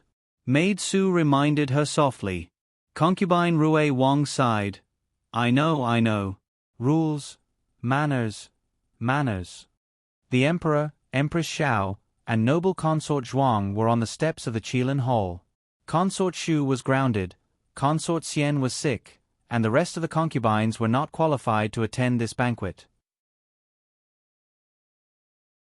In the long hall, the envoy of the Liang state sat on the left, and the royal family and important ministers of the Zhao state sat on the right. Consort Rui Wang was sitting on a cushion, and Maid Su was sitting behind her on the wooden floor, ready to serve her at any time. Rui Wang came for a short while and was called away by the emperor. This time, the Liang kingdom's royal family also came. Several princes were fighting to show their faces in front of the emperor and the Liang kingdom's royal family. The banquet soon began. Tonight's banquet was organized by the Crown Prince Consort. No matter how much Consort Rui Wang disliked Wen Linlang, she had to admit that her banquet was well organized. From the dishes to the decorations, from the staff to the programs, every step was flawless. After a few programs to liven things up, the Crown Prince Consort arranged the highlight. To express our welcome to the various envoys, next, our Zhao State's Consort Rui Wang and Zhao State's #1 palace musician Xie, will play a song, Fleeting Light Reflected Shadow. Wait, wasn't it a solo performance? When did it become a duet? Fleeting Light was a piece of music from the Liang state. It was created by the #1 musician of the 6 states, Moon Shadow. The original song was divided into 2 parts. The first part was called Fleeting Light, and the second part was called Reflected Shadow. However, the score for Reflected Shadow was lost. This song was originally played with a guqin and a flute, but the flute was more suitable for Fleeting Light, and the guqin was more suitable for Reflected Shadow. If the guqin and flute played Fleeting Light, the guqin would be easily suppressed by the flute. Normal people would not know these details. Perhaps only Consort Rui Wang and a few people who were very skilled in music would understand this point. Was Wen Linlang deliberately making a fool of her? Just as this thought flashed through Consort Rui Wang's mind, she heard a palace servant report, Musician Xie suddenly fell and is injured, so he can't come. Everyone was shocked. Consort Rui Wang thought that she was going to play a solo, but who knew that from the Liang state side, a young man dressed in a navy blue robe stood up. I have long heard that Consort Rui Wang's guqin skills are unparalleled. This humble one is not talented, but I am willing to play a duet with Consort Rui Wang. This is... The emperor looked strangely at the young man who suddenly appeared. Prince Yu of the Liang state introduced. He is called Wu Ming, Lord Moonshadow's direct disciple. Everyone was shocked again, and their eyes revealed envy and admiration. Lord Moonshadow had always been a legend in the 6 states. They probably would not be able to see that lord in their lifetime, but to be able to see his direct disciple was also a great honor. Oh, so it was not to make a fool of her, but to make her a supporting character. They really knew how to make the best use of everything. Consort Rui Wang did not say a word. Wu Ming held the flute, cupped his hands, and said, Consort Rui Wang, please. Consort Rui Wang gritted her teeth. Bring the guqin. Yes. Female official Su went outside the hall to bring the guqin case. Someone had already set up a table and cushion in the center of the hall. Consort Rue Wang took her place. Female official Su opened the guqin case, and then she was stunned. This was not the consort's guqin. Consort Rue Wang saw that she did not understand, so she also glanced sideways. With just one glance, she almost fainted. Where was her Qiu Yu guqin? How did it become the Fushi guqin? The two gyukins were only different in style, but the sound was the same. But she was used to using her own guqin, and she never used a fake one. However, she also recognized that this was Gu Jiao's guqin, because the burnt part at the end of the guqin was too iconic, and the word Fushi was actually engraved on the body of the guqin. It was too much to fake it. Her memory was still fresh. The guqin case was hers. Of course, she did not think that Gu Jiao coveted her guqin, so she secretly switched their guqin. It must be that little eunuch who made a mistake. Oh, your Zhao country is so poor that you have to use a burnt guqin? The one who spoke was a general of the Liang country. The Liang country's status was above the Zhao country, so the envoys did not put the Zhao country in their eyes at all. A few words of ridicule were already considered light. A civil official next to the general echoed, "If the Zhao country lacks gyukins, our Liang country can give you a few for free." The envoys all laughed, and it was a roar of laughter. Consort Rue Wang was so angry that she wanted to smash their heads. Consort Zhuang's expression became a bit ugly. This talent show was actually her recommendation to the crown princess in front of Empress Xiao and the concubines in the harem, so that the crown princess would not have a chance to refuse. Her intentions were good. She hoped that Consort Rue Wang would shine at the banquet and fight for their family. But before she could fight for it, she lost face first. What is third daughter-in-law thinking? She can't even bring out a good guqin? Consort Zhuang was furious. Empress Xiao was also angry. Although she and Prince Ning's family fought to the death, that was behind closed doors. How could she lose face in another country? The emperor's expression also darkened. Using a broken guqin to entertain the envoys of the Liang country would not only make a fool of themselves, but it would also be easy for people to talk about it. The Liang country originally came to cut the fat meat of the Zhao country.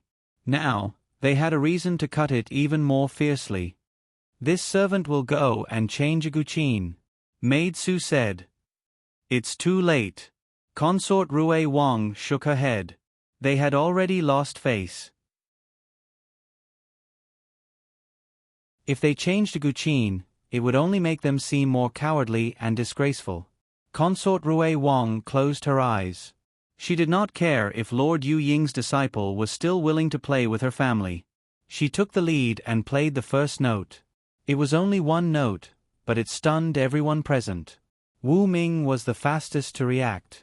When he saw Consort Rue Wang begin to play, he quickly spun the flute in his palm and put it to his lips to keep up with Consort Rue Wang's rhythm. This song was created by Wu Ming's teacher, and Wu Ming had practiced it countless times. Not to mention that he had the advantage in musical instruments. No matter how one looked at it, he would be the dominant one. Because she was not familiar with this guqin, and because of the disturbance in her thoughts, Consort Rue Wang did not get into the mood at first. But gradually, she was attracted by the sound of the guqin. How could there be such a good guqin? How could there be such a beautiful sound of the guqin? The sound of Fushi's guqin suddenly overshadowed the sound of the flute. Everyone's expression changed. Empress Xiao murmured, What kind of guqin is this? Was the Fushi guqin you heard in the Liang country so beautiful? When the crown princess was young, she went to the Liang country with the Zhao country's envoy group. The crown princess looked at Consort Rue Wang in the center of the hall with a complicated expression. I've only seen it, but I don't have the honor to hear it. After the song ended, the hall was dead silent. Obviously, it was too beautiful. Everyone was still immersed in the sound of Consort Rue Wang's guqin. Suddenly, the prince of the Liang country stood up and took the lead to applaud Consort Rue Wang. Wonderful! Wonderful! The two consecutive claps were for Consort Rue Wang. Although the song was good, the flute did not occupy much of it. All of their attention was attracted by the melodious sound of the guqin. Those who mocked Consort Rui Wang just now did not dare to say anything. If this was a lousy guqin, there was probably no guqin in the world. Wu Ming looked at Consort Rui Wang and then looked at the guqin in front of her. Even my master's lunar shadow Fushi guqin is not as good as this. May I ask Consort Rui Wang, where did you get this guqin? Lunar shadow Fushi guqin was the most perfect imitation guqin in the 6 countries. What kind of guqin was better than this? Was it really Fushi?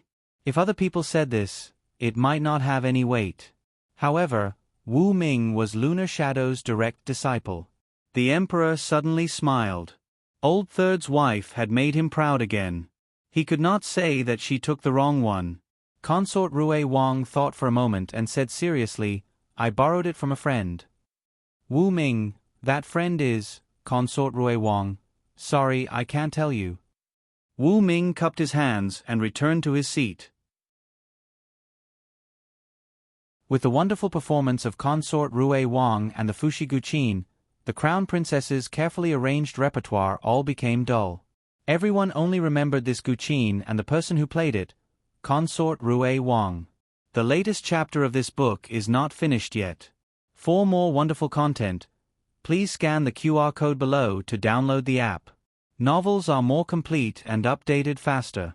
Millions of novels are free to read. Novels with connotations that cannot be found on the internet are all available here. https://www.zhbqg.com/89642_896428826/113199398. HTML Genius memorized this website's address in 1 second. www.zhbqg.com Biku Pavilion's mobile reading website, zhbqg.com.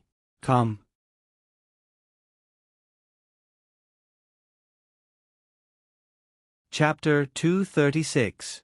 The latest chapter of this book is not finished yet. For more exciting content, please scan the QR code below to download the app. Novels are updated even faster. Millions of novels are free to read.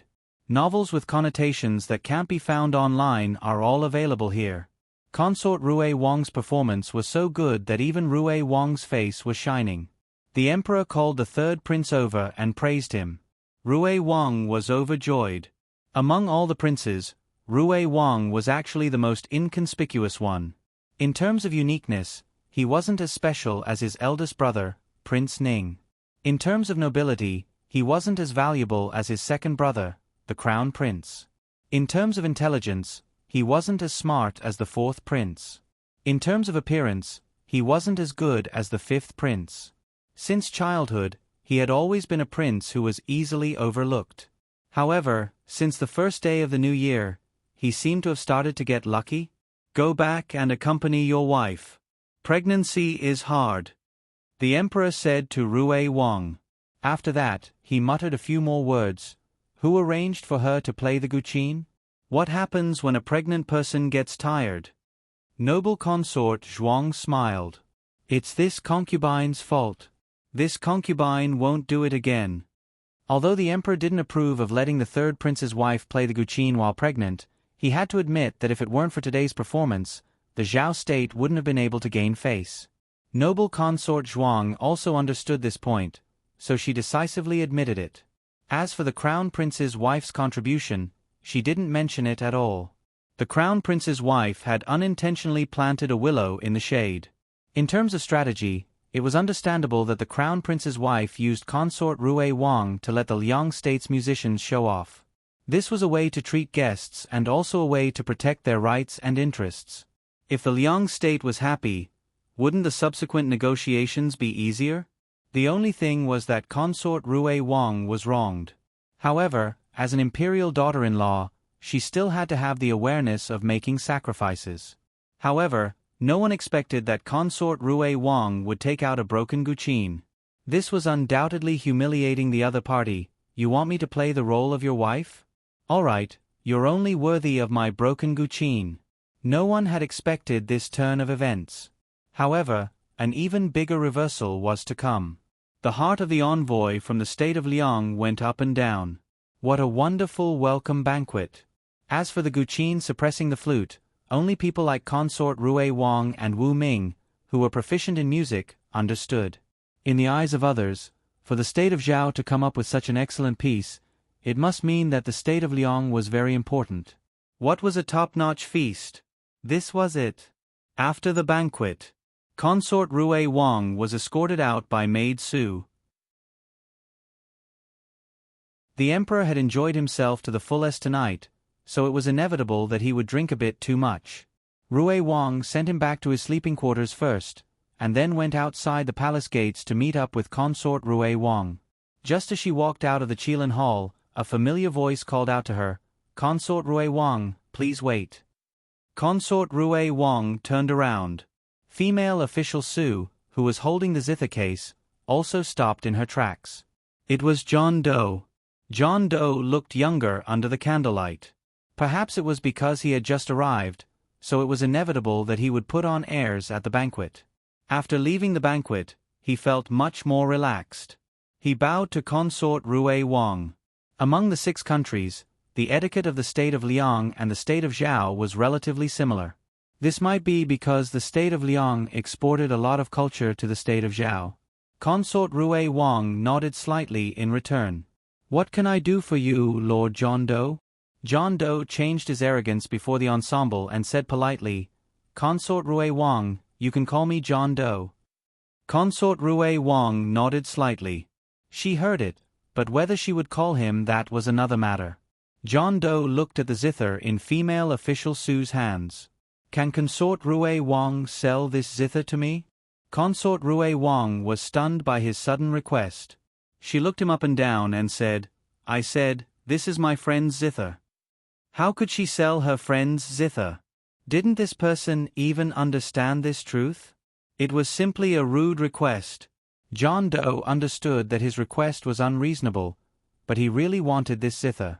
"Consort Rui Wang, please pass on my message. The price is negotiable."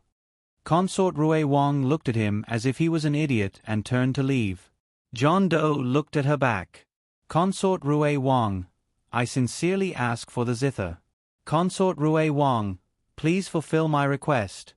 Consort Rui Wang would not do anything to make things difficult for Gu Jiao. This was a good zither. If Gu Jiao wanted to sell it, she would have sold it long ago. Next door was the women's school, which was full of daughters of aristocratic families. Gu Jiao did not have to worry about not being able to sell the zither. This John Doe is really annoying. Consort Rui Wang walked away in a huff. John Doe looked at her back unwillingly. Prince Yu and his wife of the Liang kingdom also walked out of the hall. Seeing him shouting at Consort Rui Wang, they could not help but frown slightly. John Doe was a court musician of the Liang kingdom and was deeply doted on by the king of the Liang kingdom. That was why he was qualified to accompany them. But in terms of political connections, he could not help at all. He was purely playing around. Prince Yu said sternly, "John Doe, pay attention to your identity. This is not the Liang kingdom." John Doe turned around and saluted. "Prince, consort, I have been rude." "What were you saying to Consort Rui Wang just now?" Consort Yu asked. Consort Yu was a dignified and gentle woman. Her temper was not as cold as Prince Yu's. John Doe said, "I want to buy the zither in Consort Rui Wang's hands." Consort Yu did not ask how he could make such a rude request. Instead, she said, "Why do you want that zither?" John Doe said, "I suspect that it is a real fushi. But looking at Consort Rui Wang's reaction, she doesn't seem to know. If she knew that it was a real fushi, would she still let a servant carry it? She treated that zither like an ordinary zither. There was not a trace of flaunting in her eyes. The others in the Zhao kingdom should not know either. "Are you sure?" Consort Yu asked. Wu Ming nodded. "I'm sure. The reason why Master can make the best imitation zither is because he has seen the real fushi zither and heard the sound of the fushi zither. I was still young at that time, so I didn't go in. I just stood outside the curtain and listened to a song. I will never forget the sound of the zither in my life. Consort Yu was puzzled. But why was the Fushi zither burned? And the two words Fushi? John Doe thought for a moment and guessed. Those two words should have been engraved at the back. As for why it was burned black, I don't understand. Could it be that someone used the Fushi zither as firewood and burned it? Could it be that wasteful? Consort Yu looked at Prince Yu. Does Consort Rue Wang know the owner of the Fushi zither? Prince Yu frowned. I don't know. He looked at John Doe. Have you seen the owner of the Fushi zither? John Doe shook his head regretfully. I have not seen him. Master has seen him and has drawn many portraits of him. But Master has always regarded those portraits as treasures and does not allow any of us to peek. Prince Yu asked, You don't even know if it is a man or a woman. John Doe spread out his hands. Anyway, I don't know. Prince Yu had a headache. If it was really the Fushi zither, then he was very tempted. Everyone knew that the king of the Liang kingdom was good at music. If he could get the Fushi zither, he would definitely gain the king's favor. Consort Yu looked at her husband and grabbed his arm. She shook her head gently. Don't force it. Prince Yu's expression instantly softened. He said with a smile, I know. Madam, don't worry. I won't force it. Consort Yu thought for a moment and still felt that it was inappropriate. It is fate to be able to listen to the Fushi zither. It is better not to disturb him. Don't you also like the zither? I will buy it for you. Not for the king. Prince Yu was famous for doting on his wife. Consort Yu shook her head. A gentleman does not take what others like. Prince Yu held his wife's hand. Okay, I will listen to you. John Doe was dumbfounded. No, Your Highness, is it really good for you to be so unprincipled? Consort Yu nodded and said, It is getting late. Let's go back and see how Ming-er is doing. Ming-er was the son of Prince Yu and his wife. He was 10 years old this year and had followed them to the Zhao kingdom. In fact, this was not the first time Prince Yu and his wife had visited the Zhao kingdom. As early as 5 years ago, Consort Yu was still pregnant at that time. They only found out that she was pregnant halfway through the journey. It was too late to send her back. Moreover, Prince Yu was not at ease with her going back alone. The two stayed in the Zhao kingdom for a short period of time. The envoys had left, but the two continued to stay. They planned to return to the Liang kingdom after giving birth. 4 years ago, Consort Yu gave birth to a son in the Zhao kingdom. However, it was said that he died at birth. Now, this child called Ming-er was the couple's youngest son. After losing a child, they treated this child especially well. The last time they came to the Zhao kingdom, they did not bring him. This time, they brought him. Fortunately, this child did not disappoint. Although he was only 10 years old, he was a gifted and intelligent child prodigy. He had finished learning the 4 books and 5 classics and was also very good at mathematics. The only problem was that he was too delicate and his body was a little weak. In the past few days, Prince Yu had brought him out to run horses for a while. When he turned around, he began to cough. Prince Yu, don't worry about Ming-er. He will be fine in a while. Consort Yu, you are not allowed to run horses with him in the future. The wind is so strong. Prince Yu, I know. The couple's voices gradually faded away. John Doe sighed and followed them out of the palace. The latest chapter of this book is not finished yet. For more exciting content, please scan the QR code below to download the app. The novel will be updated even faster. Millions of novels will be read for free. Novels with connotations that cannot be found online are all available here. https://www.zhbqg.com/89642_826/113175904. HTML Genius memorized this website's address in 1 second. www.zhbqg.com Bikuj mobile reading website. M. zhbqg. Come.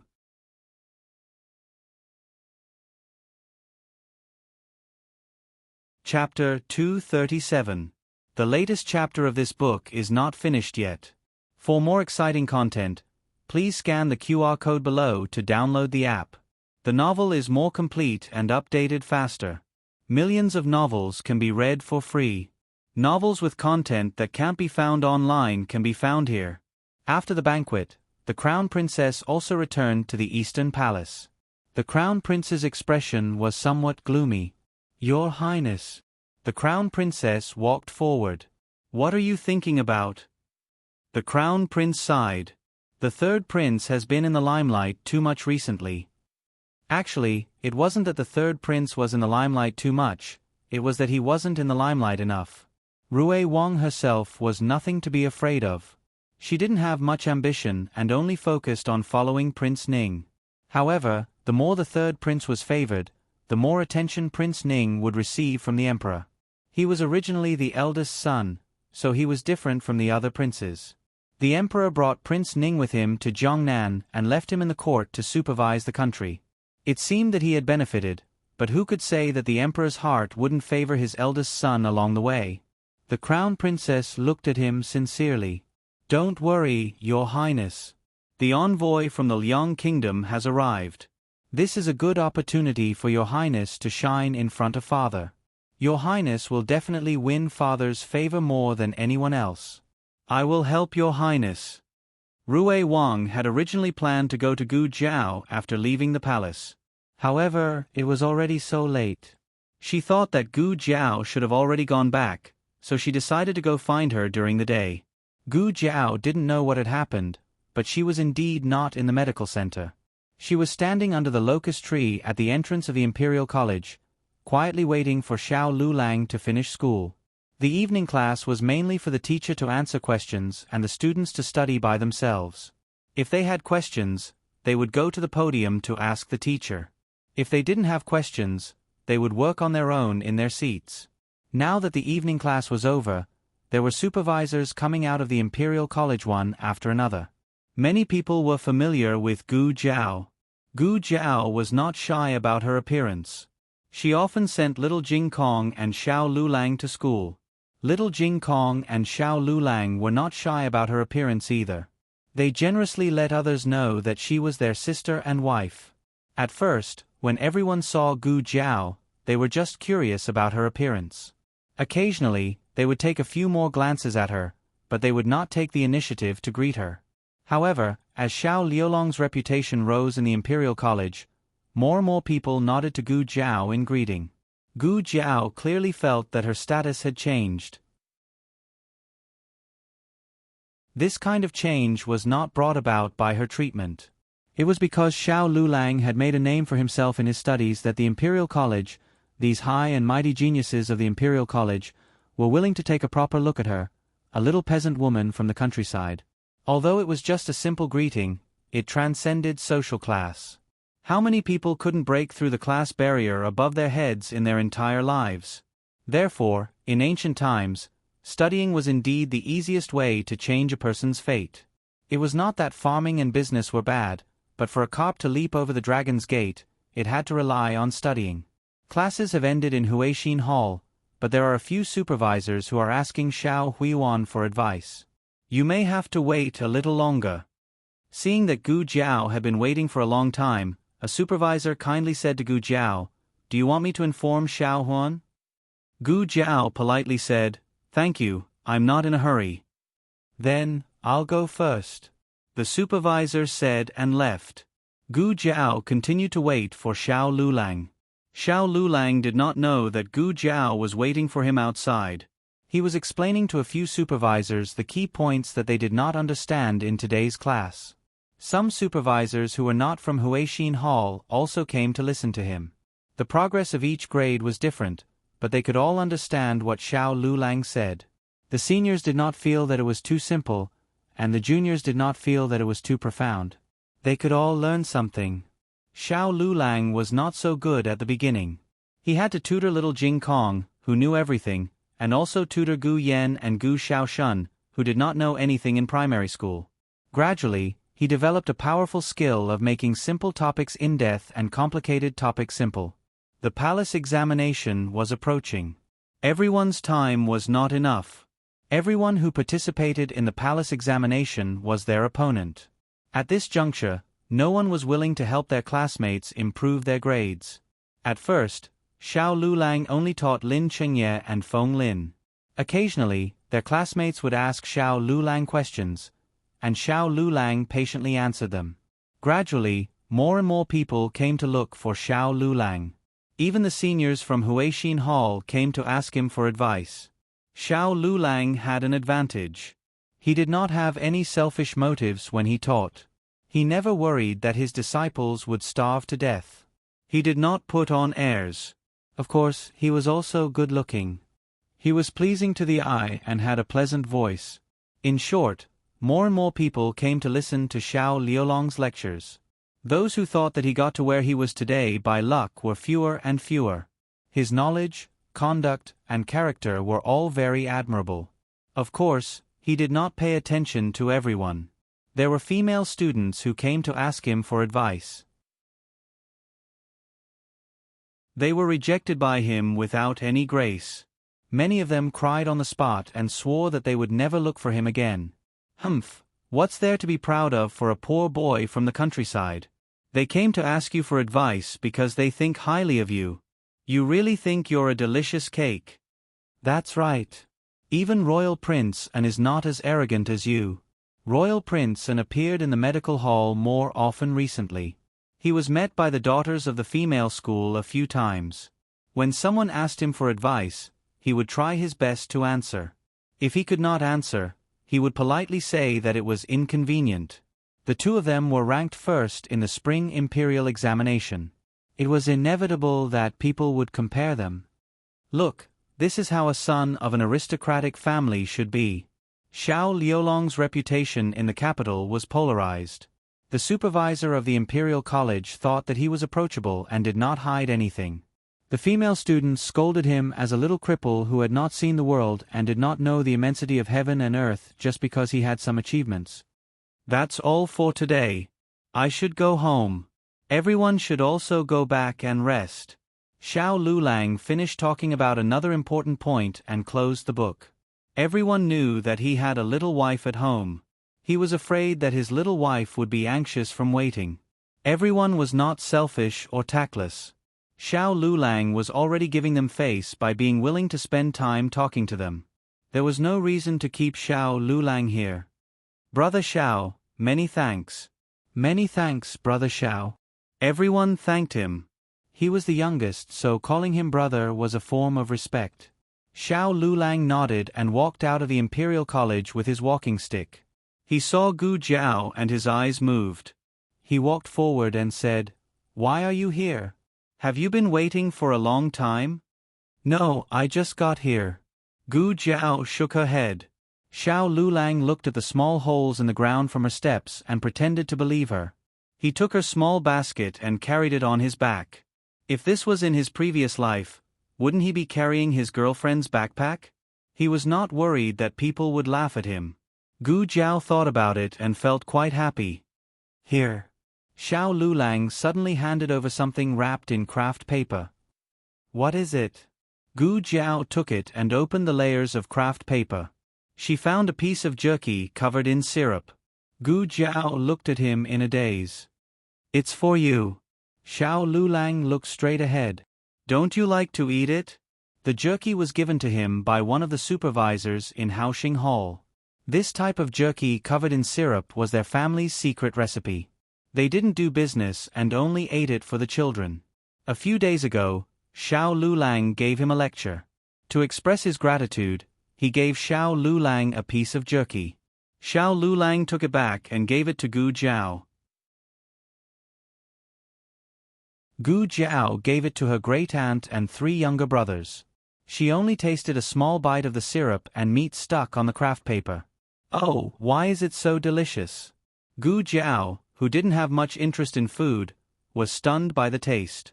However, Gu Jiao didn't say anything. She didn't expect him to find out. "Where did you buy it?" Gu Jiao asked. A classmate gave it to me, he said. Actually, he asked his classmate for it. This type of meat wasn't easy to make. He asked for it last time and only made it today. The dignified Xiao Huiyuan was actually greedy for food and asked his classmate for meat. He really wasn't afraid of being laughed at if word got out. Gu Jiao wasn't willing to eat it since it was given to her by someone else. Xiao Lulang knew it would be like this. He said to her, "I left some for them. This is yours." Gu Jiao looked at him. She suddenly pinched the craft paper with both hands and broke the jerky into 2 pieces. She handed the bigger piece to him. "You eat too." Xiao Lulang didn't refuse. He took the jerky with the craft paper. Gu Jiao began to enjoy her food. The jerky itself was spicy, but the syrup on the outside was very sweet. It shouldn't be ordinary white sugar. It was more like honey, so it had a slightly sour taste. It was really delicious. Gu Jiao held the jerky and ate it in small bites, like a little squirrel looking for food. Xiao Lulang walked beside her and looked at her. Only when she finished eating and smacked her lips as if she hadn't had enough did he pass the untouched half of the jerky to her. As if he was afraid that she would refuse, he said, "I can't eat any more. You eat it." "Oh." Gu Jiao didn't say anything. She took the jerky from his hand, but before eating, she broke off a small piece and fed it to him. Although the envoys of the Liang state had entered the capital, it didn't have much to do with the common people. Everyone still did what they were supposed to do. Little Jing Kong got up early in the morning to practice martial arts. Gu Jiao didn't have to make breakfast today, so senior servant Fong did it.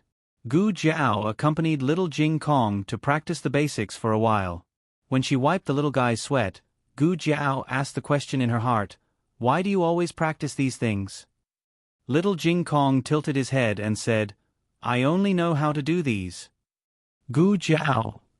Oh no, she only cared about the child's learning and forgot that martial arts also needed to be improved step by step. The first few years in the temple should be focused on teaching basic skills.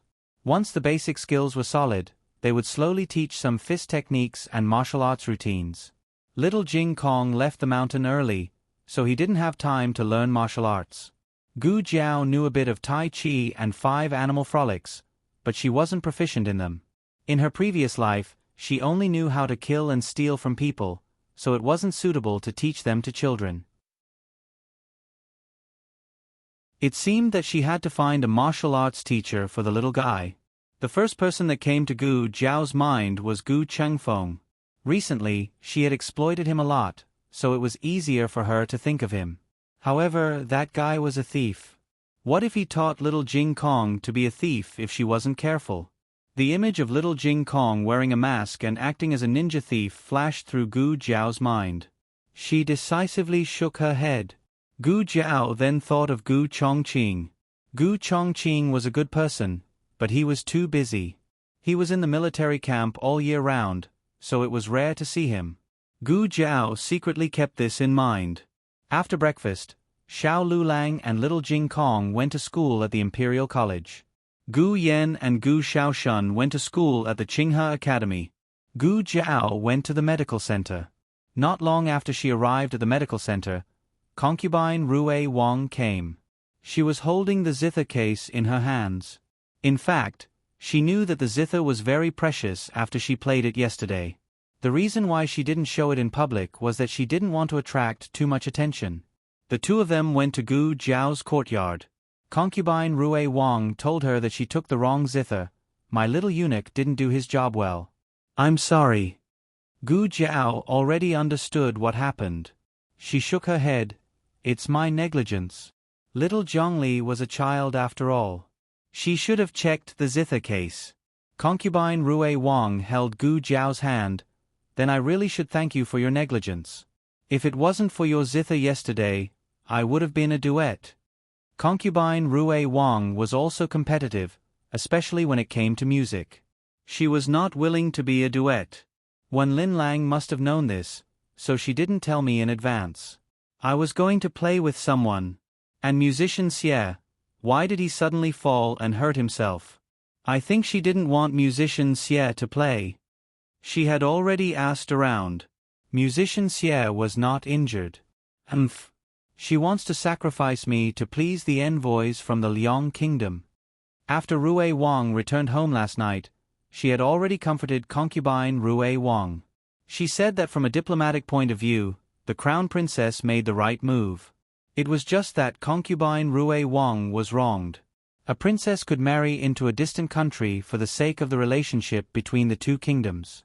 As a princess of the imperial family, it didn't seem like a big deal to sacrifice herself for the sake of the big picture. In the end, the crown princess was a politician, but concubine Rui Wang was not. Therefore, the two of them had conflicting views. Concubine Rui Wang was furious. Even her man was speaking up for that woman. Why doesn't anyone think that she did something wrong? Shouldn't she have told me about this matter first? Doesn't she think that she doesn't respect me enough? Concubine Rui Wang's views were very advanced in ancient times. She had awakened a part of her feminist consciousness. Then, are you good at playing? Gu Jiao asked. Concubine Rui Wang raised her chin and said smugly, "Of course I'm good." She was still very reserved in the Fu and didn't dare to be too ostentatious. However, in front of Gu Jiao, she was very relaxed. The little excitement and smugness that she had suppressed for an entire night were all expressed. Didn't you see that their eyes were wide open? Prince Yu even applauded for me. That Lord Yu Ying's direct disciple is only a... Look, look, look. Her little tail was so proud. The gloominess from before had completely disappeared. However, concubine Rui Wang was smug, but she didn't forget to deny it. Actually, it was all thanks to your zither. With my own zither skills, it would have been very difficult for me to gain an advantage in that song. Gu Jiao wasn't too surprised. After seeing the golden abacus and house deeds in Little Jingkong, Gu Jiao had long stopped treating this lousy zither as a normal lousy zither. That musician from the state of Liang actually wanted to buy your zither, but I refused. Concubine Rui Wang looked at her as she spoke. Yes. Gu Jiao nodded in agreement. The zither was given to me by Little Jingkong. I'm not selling it. Concubine Rui Wang breathed a sigh of relief. It seemed that she was right to refuse John Doe yesterday. Her gaze fell on the zither. By the way, what kind of zither is this? It has Fushi engraved on it. Could it really be that Fushi zither? Concubine Rui Wang thought that Gu Jiao would deny it. Unexpectedly, Gu Jiao thought for a moment and said seriously, maybe. Concubine Rui Wang. The medical center was not busy in the morning. Concubine Rui Wang sat in Gu Jiao's courtyard for an hour and chatted with her for a while. Concubine Rui Wang only said one thing about the envoys. After all, she was not a politician, and she had no ambition, so she didn't care much about the envoy's visit. On the contrary, because concubine Rui Wang and concubine Yao were both pregnant, Gu Jiao was also interested in this topic. The two talked about pregnancy and the baby. After that, the medical center became busy, and concubine Rui Wang also returned home. On the other side, in a magnificent courtyard in the imperial garden, there were low coughs coming from inside from time to time. The servants guarding outside the door all looked dignified and didn't dare to breathe loudly. Inside the room, concubine Yu held her son, whose face was red from coughing, and asked worriedly and anxiously, "When will His Highness come back?" The attendant said, "Replying to your Highness, His Highness and the ministers of Zhao country are quarreling fiercely. This servant can't see His Highness at all." Negotiations between two sides were like this. They were always quarreling, and when it was serious, they would even flip the table. Concubine, you didn't care about what they were quarreling about. She was only worried about her son's illness. Her son had been coughing for 10 days. The imperial physician they brought had been using medicine, but he obviously couldn't cure her son's illness. The attendant hesitated and asked, "How about? This servant goes to the palace to see Empress Xiao and ask her to send an imperial physician from Zhao country." Concubine Yu thought for a while. Wait, don't go to the palace first. At an important moment in the negotiation, she was worried about putting her son's life in the other party's hands. Although the imperial family of Zhao country would definitely not harm her son, if someone wanted to use the imperial family of Zhao country to rebel, her son would be in danger. Furthermore, even if no one rebelled, the imperial family of Zhao country raising the price by treating her son was not beneficial to the Liang country's negotiation. After all, she had been a princess for so many years, so she had more thoughts than ordinary people. Concubine Yu ordered, "Go and find out which famous medical centers are there in the capital. Be careful not to be discovered." "Yes."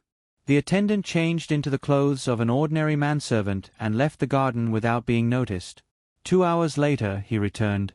"Princess, this servant has inquired. There are 3 largest medical centers in the capital, Lingji Hall, Tongda Hall, and Huichun Hall. There is also a Miracle Hall. It is said that their medical skills are not bad." Concubine Yu asked, "Which is the nearest medical center?" The attendant said, "Miracle Hall."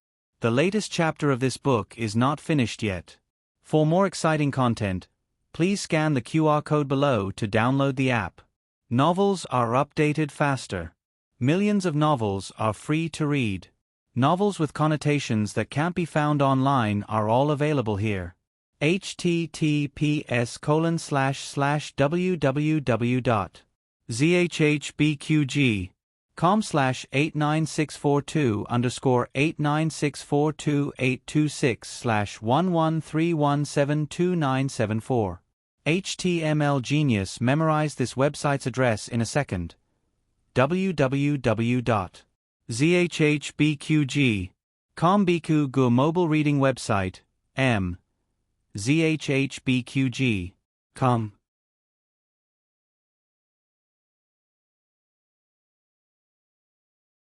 Chapter 238. The latest chapter of this book is not finished yet. For more exciting content, please scan the QR code below to download the app. Novels are updated faster. Millions of novels are free to read. Novels with connotations that cannot be found on the internet are all available here.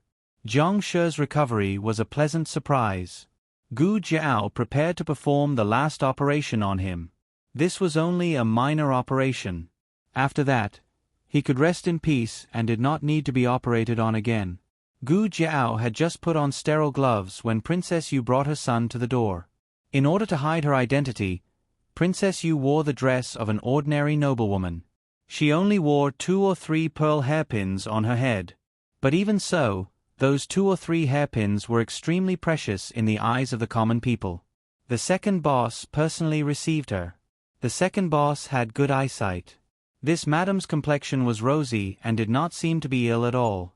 However, the 10-year-old child in her arms was pale and coughed softly from time to time. He said, "May I ask if this young master is here to see a doctor?" The chamberlain stepped forward and stood between him and his master. How could the common people be qualified to speak to the princess of the Liang country? The status of the Liang country was higher than that of the Zhao country. The princess of the Liang country was naturally more valuable than the princess of the Zhao country. Not to mention a small medical center owner, even an official of the imperial court may not be qualified to speak to his princess. "Mother." Ming felt uncomfortable. He pulled on Princess Yu's sleeve and leaned his small body softly in her arms. Princess Yu did not have time to talk to the second boss.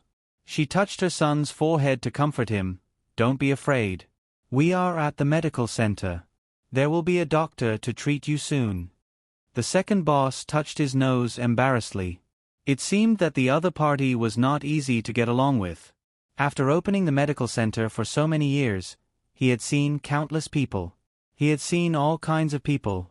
Naturally, he would not feel uncomfortable because of this. He politely looked at the chamberlain and said, "May I ask what is wrong with the young master?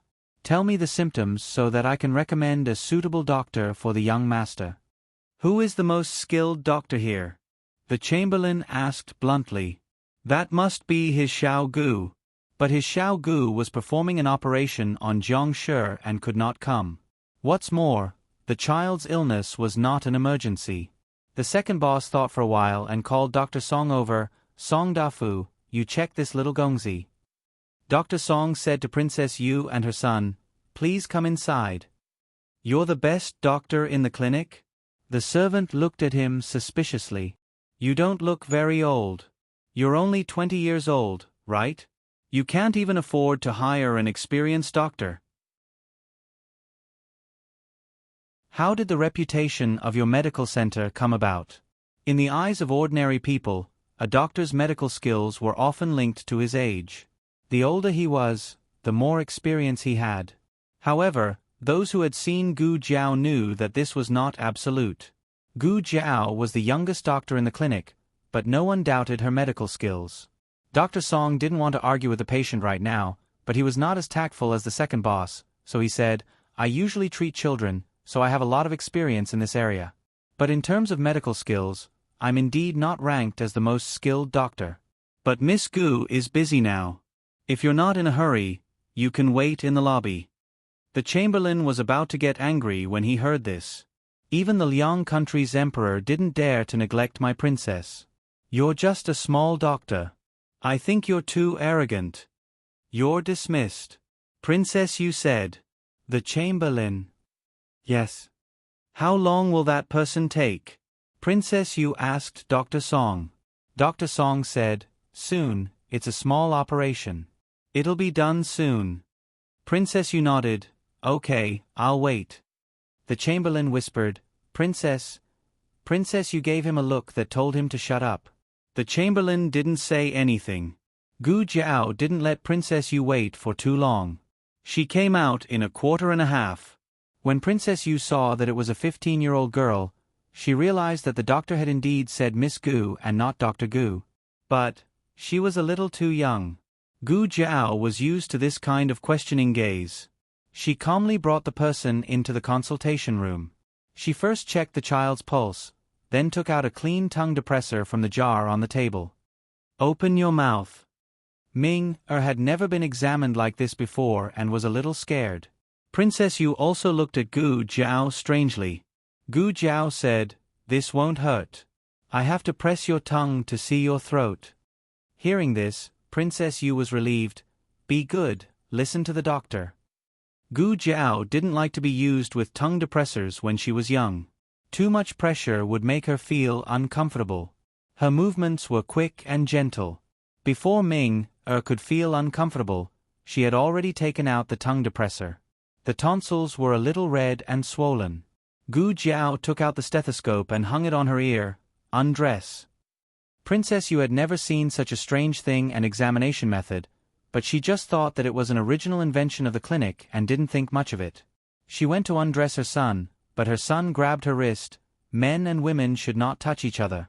I will not undress in front of her. Since ancient times, there was a saying that men and women should not sit together when they were 7 years old. He was already 10 years old and was a man. Gu Jiao looked at him fiercely. You have to undress whether you want to or not. Especially a female hooligan. Ming who didn't listen to the doctor when they came to the clinic? Ming clothes were successfully removed. He looked at Gu Jiao in humiliation as she used a strange thing to listen to his chest and back. He felt that he was being touched all over. How shameful. Pneumonia. Gu Jiao gave the diagnosis. Is it serious? Princess Yu asked worriedly. Gu Jiao took off the stethoscope. Mild pneumonia, not too serious. Take some medicine first. Princess Yu frowned, but he has been coughing for more than 10 days. She meant that coughing for more than 10 days was not serious? Gu Jiao understood, but Gu Jiao couldn't go against her heart and say that her son's condition was serious. His life would be in danger immediately. Pneumonia was considered serious in ancient times, but it was not a problem for her. She had anti-inflammatory medicine. Gu Jiao said, it will slowly spread to the lungs. He has to take medicine seriously from now on. Otherwise, he would have to be on an intravenous drip. Gu Jiao didn't say anything about this. Gu Jiao stamped the written list and handed it to Princess Yu. Go to the counter and pay the bill. I will give you the medicine later. Princess Consort Yu took the list and left, half believing it. Although this little girl looked like an experienced doctor, she didn't dare to believe that she could cure her son's illness so easily. Princess Yu took her son out. Gu Jiao opened the small medicine box. There was children's cough syrup in it. It was a medicine independently developed by the Research Institute. It was safer and more effective than similar medicines on the market. Of course, the price was several times more expensive. She gradually found a problem. Everything in the medicine box was from the Research Institute, not from the market. Did this mean that she could only use things from the Research Institute? Or, as long as it was from the Research Institute, she could use it? So far, there were only the medicines she needed and simple surgical supplies in the medicine box. There were no instruments for the time being. Otherwise, she would be able to operate on Gu Yen. Gu Jiao put the anti-inflammatory medicine and cough syrup in separate porcelain bottles and gave a small spoon of 10 milliliters, syrup 3 times a day, 1 spoon each time. Pills 2 times a day, 2 pills each time. Take it after meals. She paused and looked at the sky. Can I drink it once now? Have you eaten? This sentence woke her up. Today, she was so focused on treating her son that she even forgot to give him breakfast. Of course, it was not that she didn't prepare it, but when she took it out, Ming didn't want to eat it, so she put it aside and planned to eat it later. But after a while, he got on the carriage and came to the clinic.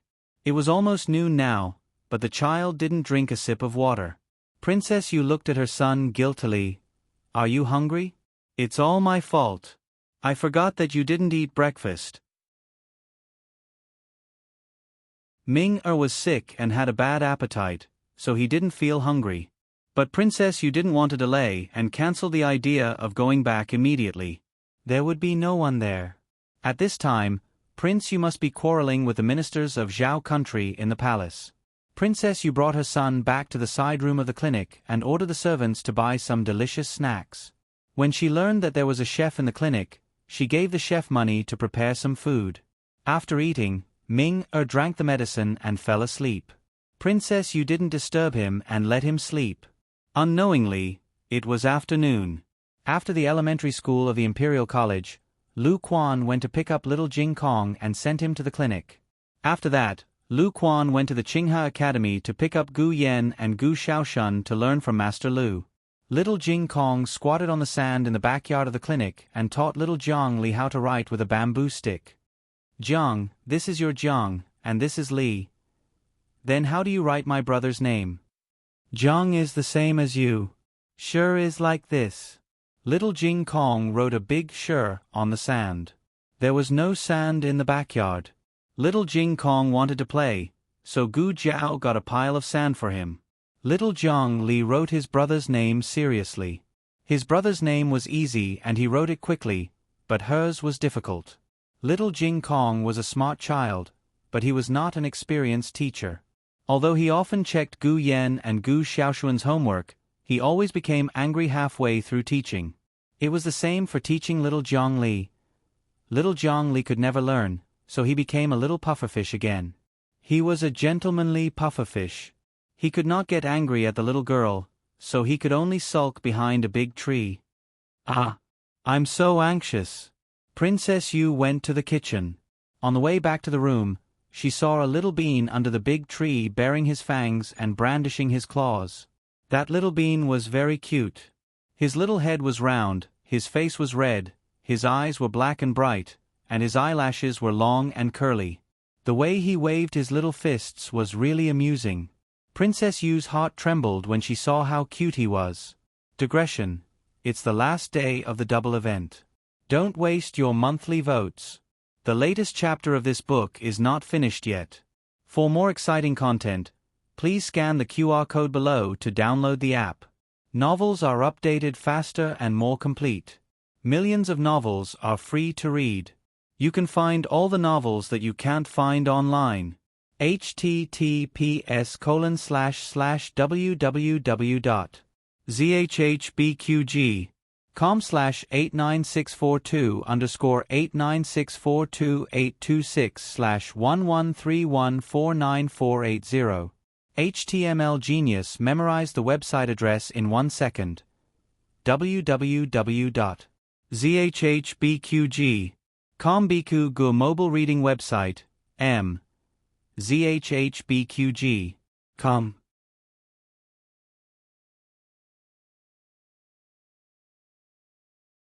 Chapter 239. The latest chapter of this book is not finished yet. For more exciting content, please scan the QR code below to download the app. Novels are updated faster. Millions of novels are free to read. Novels with content that can't be found online are available here. She couldn't help but walk over and ask softly behind the little boy, "Baby, where's your family?" "Baby." Little Jing Kong, who had never been called that before, trembled and turned around in a daze. He looked around and looked at her adorably. "Are you calling me?" There didn't seem to be any other children here.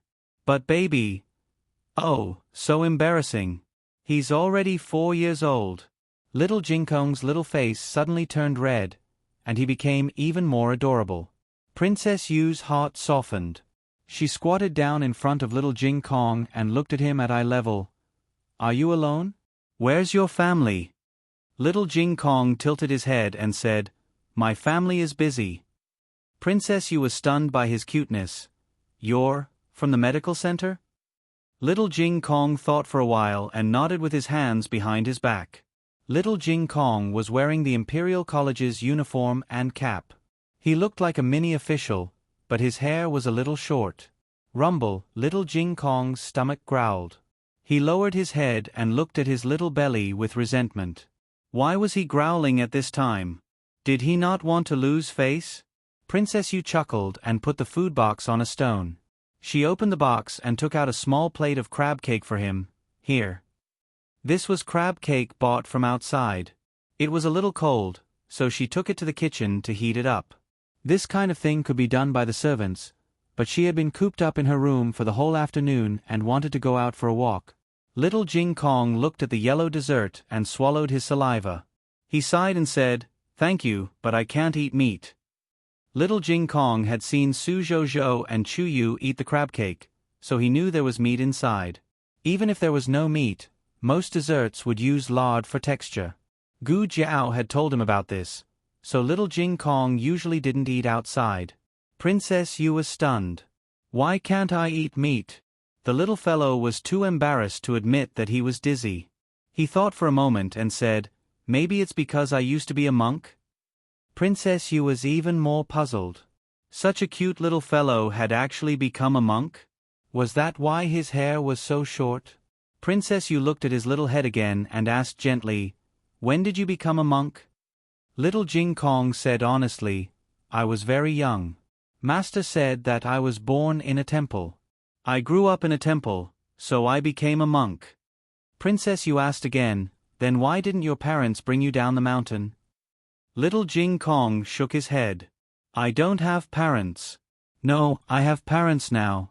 Jiao Jiao's parents are my parents." When he said these words, there was not a trace of complaint or sadness in his eyes. He was a completely sunny and cute little boy. However, Princess Yu felt her heart clench as if it was in pain. She looked at little Jing Kong and asked anxiously, "How old are you this year?" Little Jing Kong raised his finger. 4 years old. Princess Yu's heart suddenly ached. If her child was still alive, he would be 4 years old now. After Ming awoke up, Princess Yu took her back to the Imperial Garden. Along the way, the Chamberlain didn't know if it was an illusion, but he felt that the Princess Yu was in a particularly bad mood. On the other side, in the Imperial Palace, the envoys of the Liang Kingdom represented by Prince Yu were quarreling with the ministers of the Zhao Kingdom in the Qilin Hall. The Liang Kingdom actually tried to use a lime mortar technology to exchange for the most advanced bellows technology of the Zhao Kingdom and the new glutinous rice mortar technology. To be honest, the lime mortar technology was the newest technology of the Liang Kingdom compared to the low-level water drainage technology that the Liang Kingdom gave the Zhao Kingdom. However, the Zhao Kingdom didn't need this technology. The Zhao Kingdom already had a better glutinous rice mortar. Furthermore, they didn't think that one technology was enough and wanted to exchange the bellows technology. Wasn't that too shameless? The imperial court was very glad that they managed to control the bellows in time. Otherwise, with the Liang Kingdom's shameless behavior, they might have stolen the technology from the small county and turned around to accuse the Zhao kingdom of stealing from them. This wasn't the most infuriating thing. What was more infuriating was that the Liang kingdom actually wanted to open up an unequal trade between the two sides, using the Liang kingdom's inferior handicrafts to exchange for the Zhao kingdom's superior silk and tea leaves. It was said that Grand Secretary Yuan fainted on the spot. The prince's expressions weren't any better. No matter how they fought internally, they should always be on the same side. The Liang kingdom was really too much. How was this a negotiation? This was simply a blatant robbery. But what could they do? They could only blame the Zhao kingdom for being too weak and the Liang kingdom for being too strong.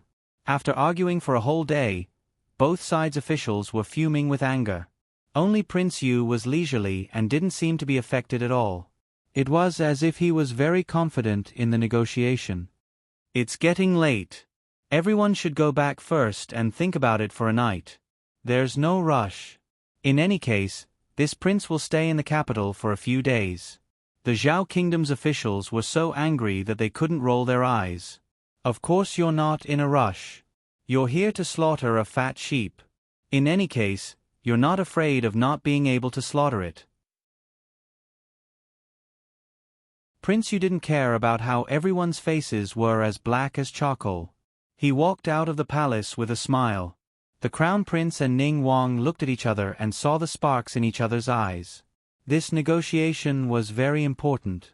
Whoever could take back the initiative from the Liang kingdom's envoy would be able to prove to Fu Huang that they had the ability to inherit the throne. Because imperial consort Rui Wang had made a name for herself at the welcoming banquet, Prince Yu, who loved music, had a good impression of Rui Wang and her husband. The emperor saw this and sent his third son to be Prince Yu's guide. These few days, his third son took Prince Yu around the capital to play as a host. Just from this point alone, Prince Ning's line had many opportunities to privately contact Prince Yu. After leaving the palace, Rui Wang invited Prince Yu to tour the lake. Prince Yu had been to the capital before and had a deep impression of the capital's pleasure boats. He was very willing to go. The two boarded the 3-story luxurious pleasure boat that Rui Wang had prepared earlier. However, no one expected that halfway through their tour, Prince Yu's room would suddenly catch fire. The fire was fierce and soon, the entire pleasure boat was on fire. Because Prince Yu was roasting fish with Rui Wang on the deck, he wasn't trapped in the room by the fire. However, because the pleasure boat was on fire, everyone had to jump into the water to escape. Prince Yu was no exception. It was a nice tour of the lake, but he almost swam to death. Prince Yu returned in disappointment. The pleasure boat was burned to ashes, so there was no way to find out how the fire had started. The news quickly spread to the imperial palace. The emperor called Rui Wang over and scolded him. "What are you doing? I had you receive the envoy, but you caused such a big mess. Didn't you take precautions in advance?" Rui Wang felt very wronged. He swore that he had taken precautions. He didn't know how many times he had checked, afraid that something would go wrong. Who would have thought that the boat would catch fire in the end? Rui Wang was scolded by the emperor.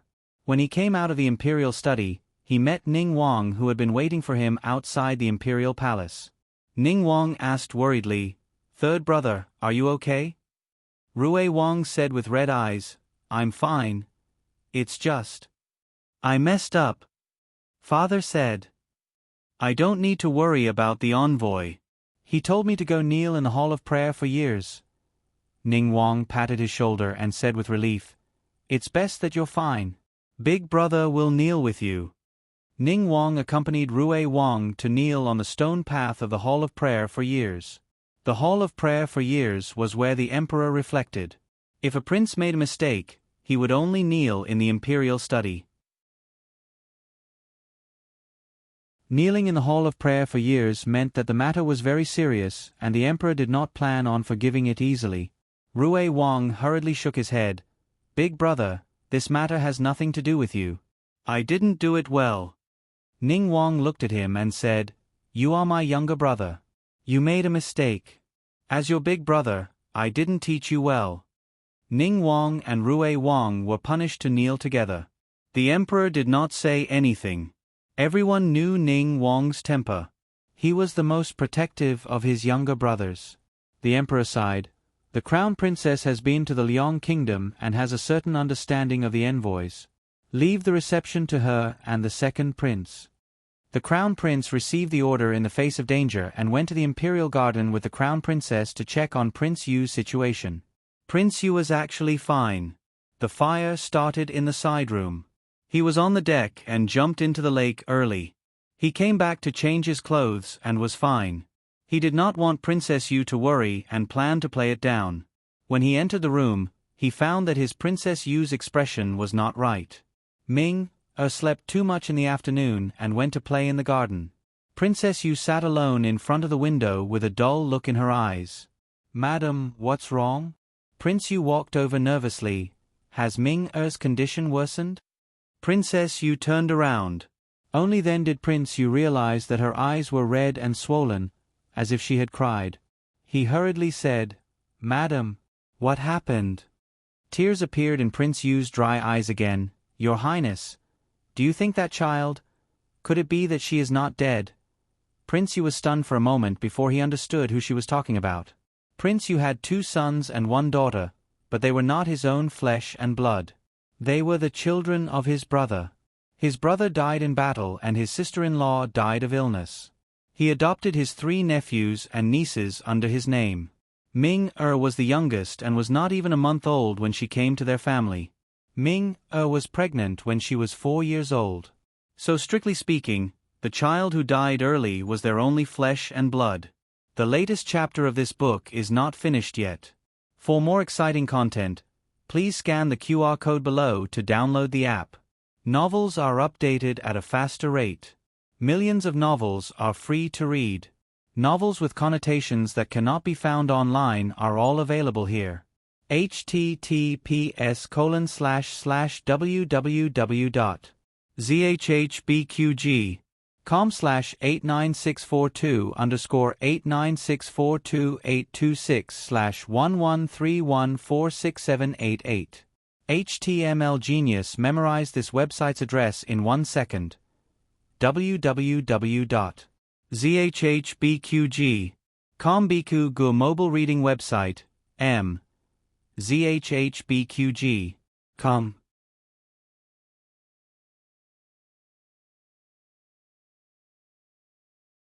Chapter 240. The latest chapter of this book is not finished yet. For more exciting content, please scan the QR code below to download the app. The novel is more complete and updated faster. Millions of novels are free to read. There are novels with connotations that cannot be found online here. Prince Yu understood that his wife had been wronged these years. Although his brother had announced to the public that he had died in battle, he had actually committed a great crime. The monarch, who was their father, was so angry that he wanted to banish his entire family to the frontier fortress and demote his grandchildren to commoners. In order to protect his children, he had asked for an imperial decree to adopt them under his name. She had treated them as her own, especially Ming-er. She had really raised her with a lot of shit and urine. He had also wanted to give her a child.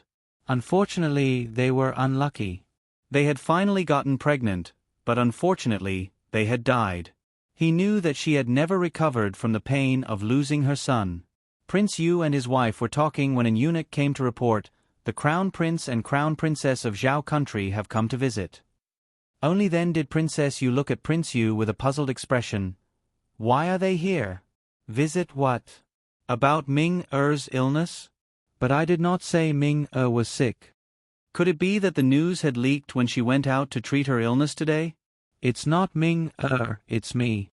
Prince Yu evaded the important details and told his wife about the boat catching fire.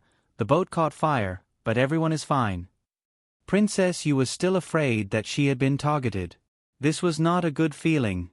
Fortunately, it was not. "Are you really fine?" Princess Yu looked at her husband. Prince Yu smiled and shook his head. "I'm really fine. If you don't believe me, I'll let you check at night." Princess Yu gave him a displeased look. With such a tease, Princess Yu was not as grief-stricken as before, but she was not in the mood to see guests. Princess Yu stayed in the room to rest. Prince Yu went to see the Crown Prince and Crown Princess. The imperial family of Zhao country was not bad-looking. At least the princes were all good-looking, unlike the imperial family of Liang country. Other than Ming who was unbelievably beautiful like his mother, the rest could not compare to the imperial family of Zhao country. The crown prince was the heir to the throne of a country. His mannerisms, words, and actions were most similar to the emperor of Zhao country.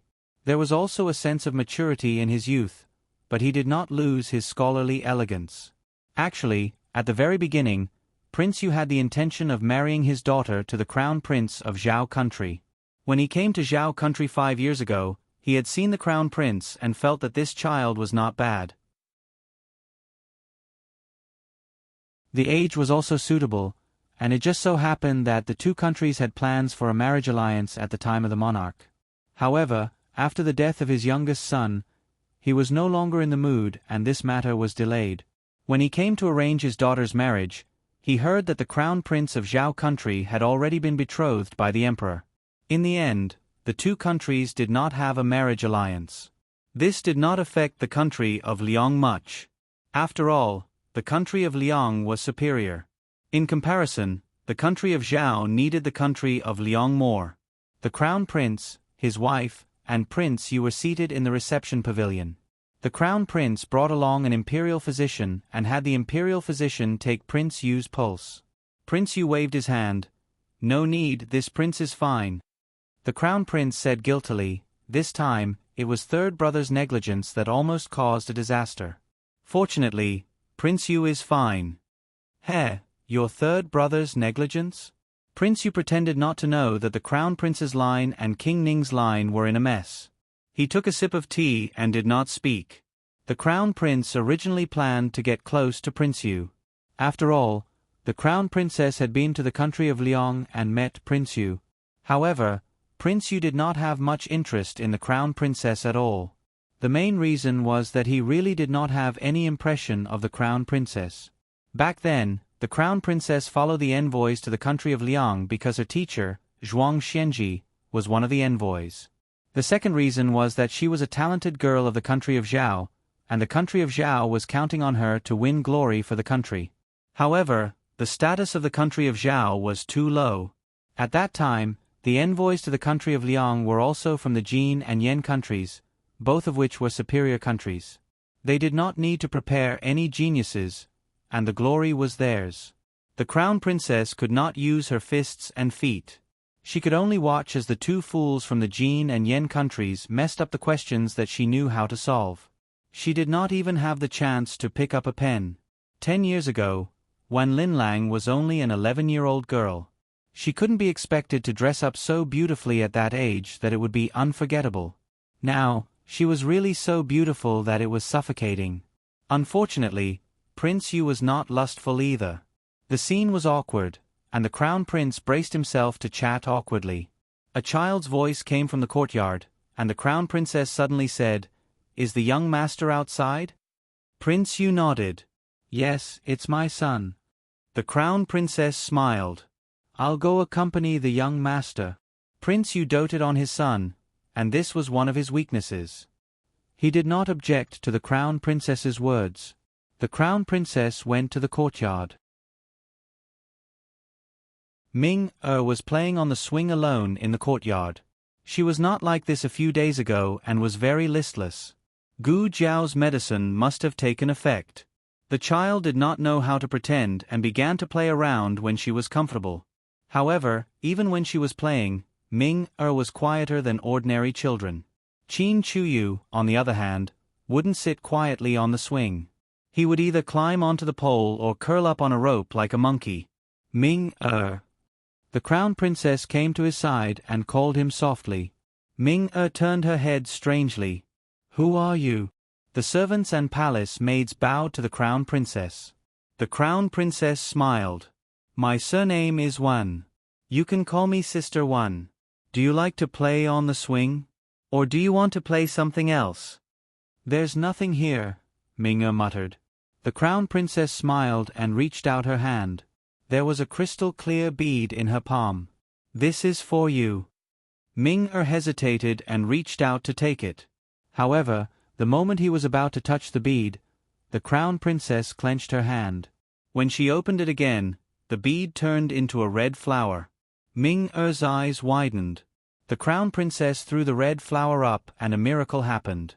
That red flower actually turned into a little bird and flew away with a flap of its wings. Ming-er was dumbfounded. Wow! Your hair.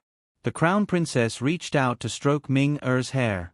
Her fingertips circled behind his ear. When she brought it to Ming-er's eyes, her fingertips happened to pinch the first jade bead. Ming-er, who was always reserved, couldn't help but clap. Amazing! Is this an immortal spell? She smiled and said, "It's a trick." In truth, it was just a smokescreen. The item was hidden in her sleeve. The technique had to be fast and beautiful. Only then could people not see through the trick. Ming-er was deeply attracted by the crown princess trick. "Do you still want to see it?" the crown princess asked. Ming-er nodded like he was pounding garlic. The crown princess said, "Then let me play with your swing. In exchange, I will perform a magic trick for you." Fun that came with a price was always more cherished than fun that came with no effort. Ming-er played very happily. Prince Yu and the crown prince finished their awkward conversation and walked out to see this scene.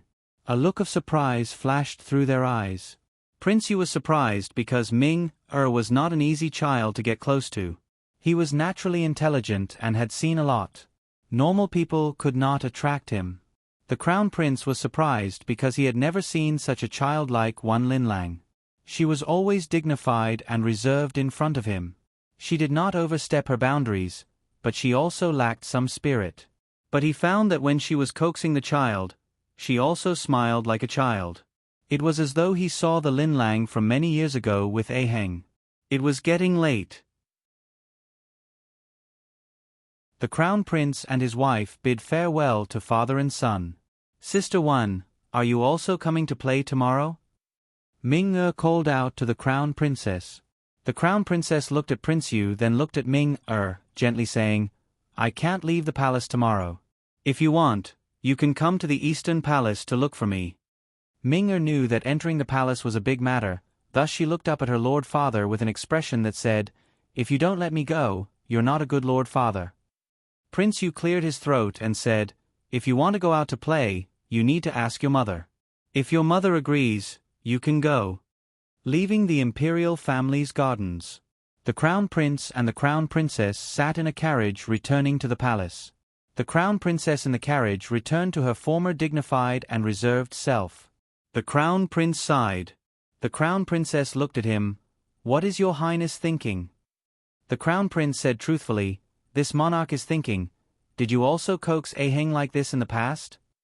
The crown princess was slightly startled. The crown prince said, "When Aheng was young, he was a crybaby. This monarch could do nothing about him, but this monarch heard that he was very obedient to you. When you coaxed him, he would stop crying." The crown princess smiled and said, "That was something that happened when we were young. This concubine had nearly forgotten about it. How could your highness still remember? Your highness is someone that will become the emperor. Your highness cannot keep thinking about such useless things." The crown prince thought for a bit, then nodded, holding the crown princess' hand. "Lin Lang is right. This monarch will not do it in the future. You have done very well this time. Prince Yu and his wife have a deep affection for each other. For the sake of their son, their attitude toward the Eastern Palace will not be too bad." The crown prince's expectations were correct. The next day, when the envoy from the country of Liang came to the imperial palace to discuss the matter of technology and trade, Prince Yu's attitude toward the crown prince was much better. Princess Yu was worried about her son entering the palace alone, so she personally brought Ming-er to the Eastern Palace. In truth, she was worried about the child that she had met at the medical clinic. She kept thinking, could it be that her child did not die that year, and they had made a mistake? After the child was buried, he was dug out of the coffin by someone. It was not as though this sort of situation had never happened before. A few hours after a child was buried, he would let out a weak cry. Could it be that some kind-hearted person passed by and heard the child's cry? Could that fatherless and motherless little monk be Princess, you could not wait to see little Jing Kong again. Mother, mother. Ming-er shook Princess Yu's shoulder. Princess Yu returned to her senses and looked at her son embarrassedly. What's wrong? Ming-er said aggrievedly, I called you so many times just now, but you didn't hear me. Princess Yu touched her son's cheek. I'm sorry, it's mother's fault. What do you want to say to mother? Ming-er said, I want to go fishing with Sister Wan. Mother will go too. Princess Yu looked troubled. She was not in the mood to do anything now. The Crown Princess said pleasantly, Ming-er, it's been hard for Princess to take care of you. Princess is tired. How about letting Princess rest here for a while? The two of us will go fishing and catch 2 big and fat fish to nourish Princess's body. Ming-er heard that it was feasible. All right then, mother, wait for me here. Princess Yu wanted to say something but stopped. The Crown Princess said, It's not very far away, just at the small pond in front. You can see us from the corridor of the attic. Hearing this, Princess Yu was relieved. Ming-er looked very quiet and obedient, but in fact, she was not an ordinary child. Princess Yu went up to the attic. The palace maids of the Eastern Palace were very considerate. They moved a soft couch to the corridor and brought over a wooden table to place tea and snacks. The railings were 1 by 1. Princess Yu lay on the rattan chair and could see the scenery below. The sun was especially strong today, so it was very comfortable to lie here. Princess Yu looked at Ming-er, who was feeding the fish and fishing by the pond, and a smile flashed across her eyes. However, when she thought of the child who died young, her smile gradually faded. Today, the elementary school of the Imperial College ended very early. Little Jing Kong went to Su Kanji's house to play after getting Gu Jiao's permission. Qin Chuyu also went. Recently, the 3 of them had become the 3 scumbags of elementary school. They were a scary group that all children would avoid when they saw them. Su Kanji's house was being renovated recently, so it was very noisy. Qin Chuyu couldn't stand it and invited the 2 of them to the Imperial Palace. Little Jing Kong and Su Kanji went to the Imperial Palace once.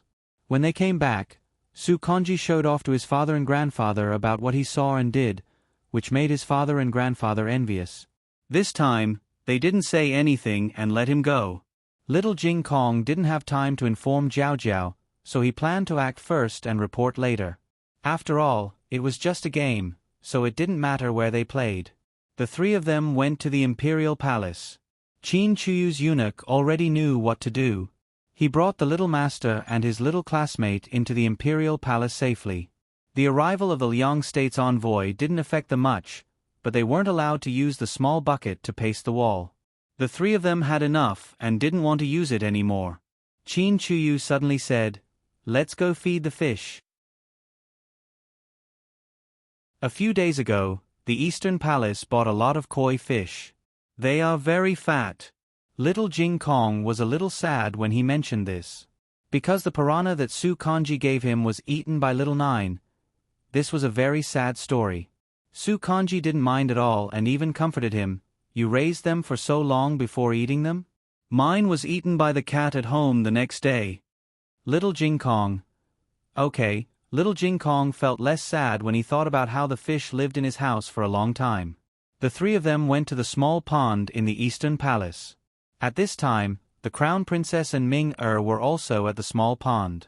There were only 2 palace servants beside them. One was the Crown Princess's maid, and the other was Princess Yu's eunuch. Ming-er was no longer interested in fishing because the Crown Princess was telling him a story. The maid saw Qin Chuyu and whispered to the Crown Princess, Master, His Highness is here. The eunuch didn't know Qin Chuyu, but he knew that there was an 8-year-old prince in the imperial palace of the Zhao state. His gaze wandered between Qin Chuyu and Su Kanji. They were about the same age and were both wearing the imperial college uniform, so he couldn't tell who was who. The crown princess turned her head and saw Qin Chuyu and his 2 classmates. She smiled and said, Little Qi is here? Huh? You're little Qi too? Little Jing Kong tilted his head and looked at Qin Chuyu. Qin Chuyu explained, I'm the 7th son in my family. Little Jing Kong widened his eyes and said, What a coincidence. My chicken is the same. Chin Chuyu. He felt offended. Are these the two friends you often talk to me about? The Crown Princess's gentle gaze landed on Su Kanji and little Jing Kong. Su Kanji had never seen such beautiful people and was so shocked that she couldn't close her mouth. Little Jing Kong was very calm. He wasn't as beautiful as Jiao Jiao. Jiao Jiao was the most beautiful. The Crown Princess couldn't help but look at little Jing Kong again. Chin Chuyu introduced his friends to her and then introduced her to his friends. She's my sister-in-law. He didn't say sister-in-law. Little Jing Kong and Su Kanji didn't wonder why Chin Chuyu's sister-in-law was in the imperial palace. Instead, another uninvited guest caught Chin Chuyu's attention. He pointed at Ming-Er and asked, "Who is he?" The Crown Princess introduced him gently. "This is a young guest from the Liang Kingdom. You have to call him Brother Ming-Er." They had learned several languages in the Imperial College and knew that the world was divided into 6 countries, one of which was the Liang Kingdom. This was the advantage of studying in the capital. Their knowledge and experience couldn't be compared to those in the countryside. Ming-Er was a little aloof. At first, she was not very willing to play with the 3 of them. However, the 3 of them were very interesting children. Ming-Er was gradually attracted by their interactions. In the end, no one knew who called who first, but they played together. The 4 of them fed the fish, caught the fish, and played with the top. They even blindfolded themselves to catch the fish. The 3 of them had a lot of fun. Of course, Ming-Er was also very happy. The Crown Princess showed a satisfied smile. The female official said, "His Highness is much more sensible than before. It seems that he has been teaching you well." The Crown Princess smiled and didn't say anything. She was having her period today and wasn't feeling well. She said to the female official, "I'm going to the washroom. Keep an eye on him." "Yes," the female official replied. But who would have thought that the 4 children would start fighting while she was in the washroom? To be exact, it was the 3 little kids who ganged up on Ming-Er. The latest chapter of this book is not finished yet. For more exciting content, please scan the QR code below to download the app. The novel will be updated more quickly. Millions of novels will be read for free. There are all kinds of novels that you can't find on the internet. https://www.zhbqg.com/89642_826/113122470. HTML Genius memorized the website address in 1 second. www.zhbqg.com Bikuj mobile reading website. zhbqg.com.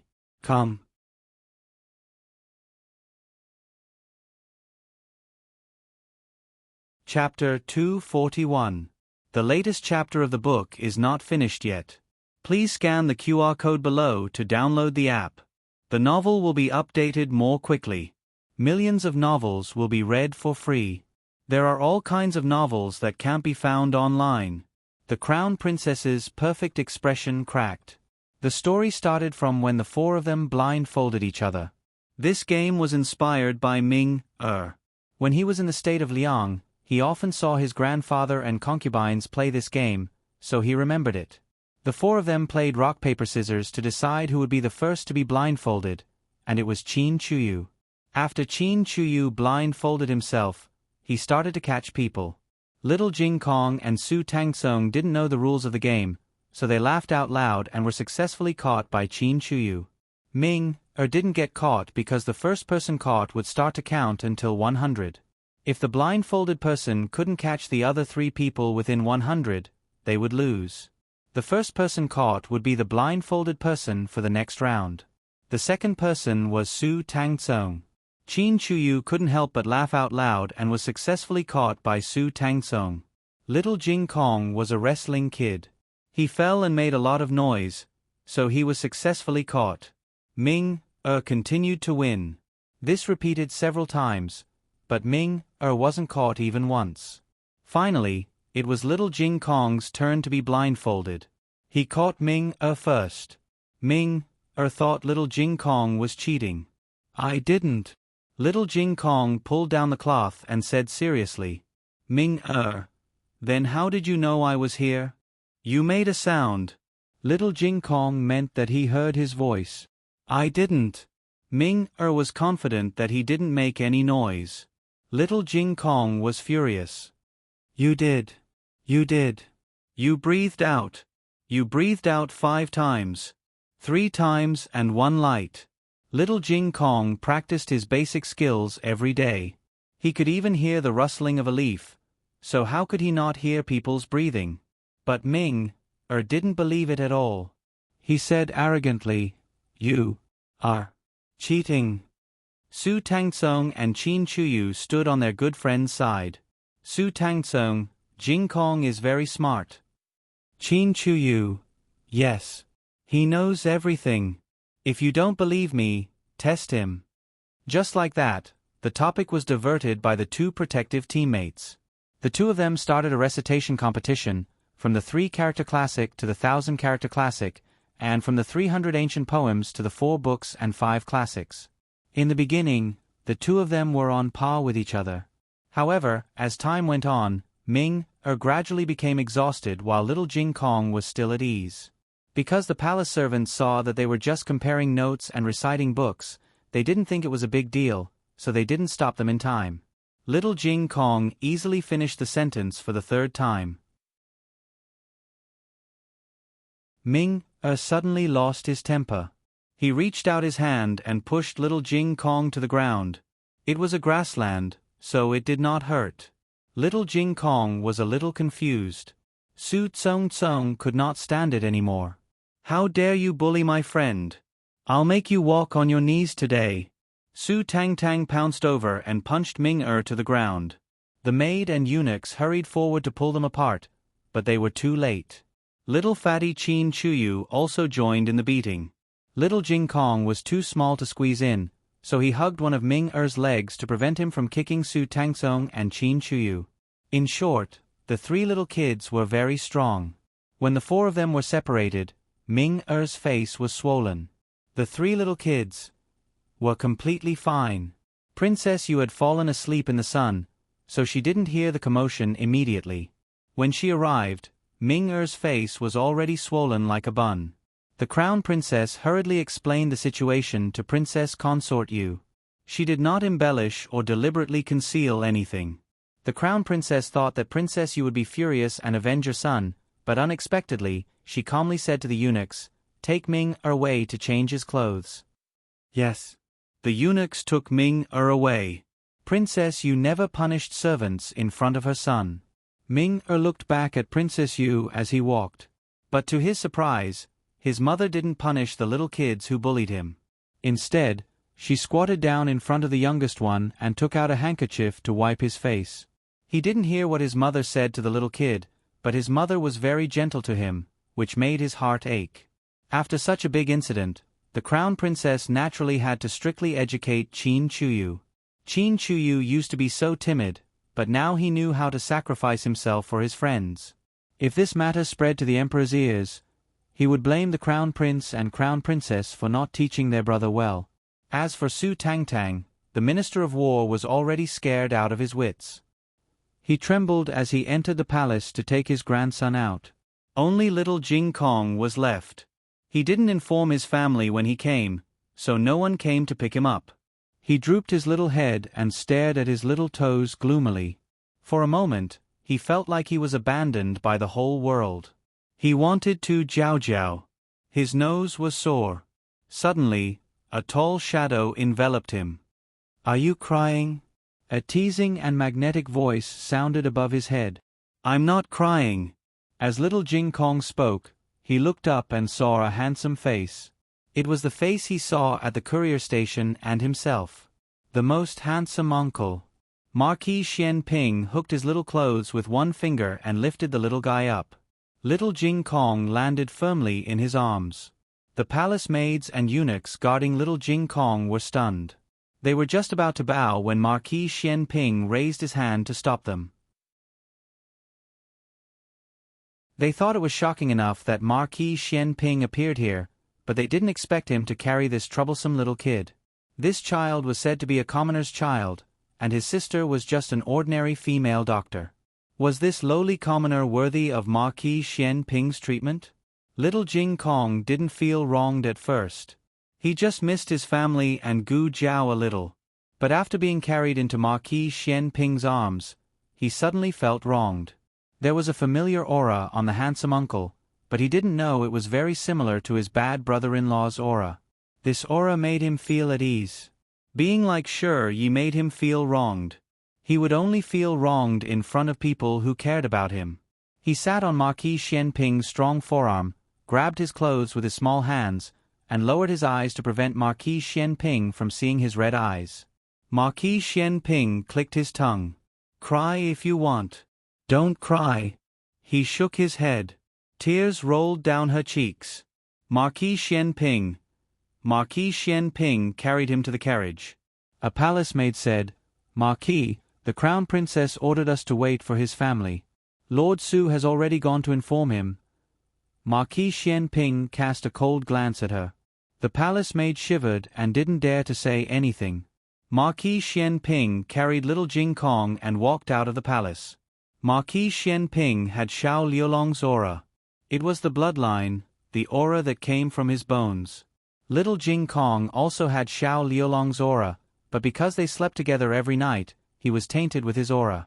Marquis Xian Ping carried this little guy and felt at ease. Because they were the same person, they felt a little closer to each other. After getting on the carriage, Marquis Xian Ping asked the little guy what happened. Little Jing Kong didn't say anything. Marquis Xian Ping chuckled. If you don't tell me, I won't help you hide it from your family later. Little Jing Kong was forced by a certain person's despotic power to tell the story of the beating. Marquis Xian Ping wasn't interested in the recitation part. He chose to be deaf, but the reason was very interesting. You mean you can really hear people's breathing? How many times have I breathed now? Little Jing Kong was silent for a while.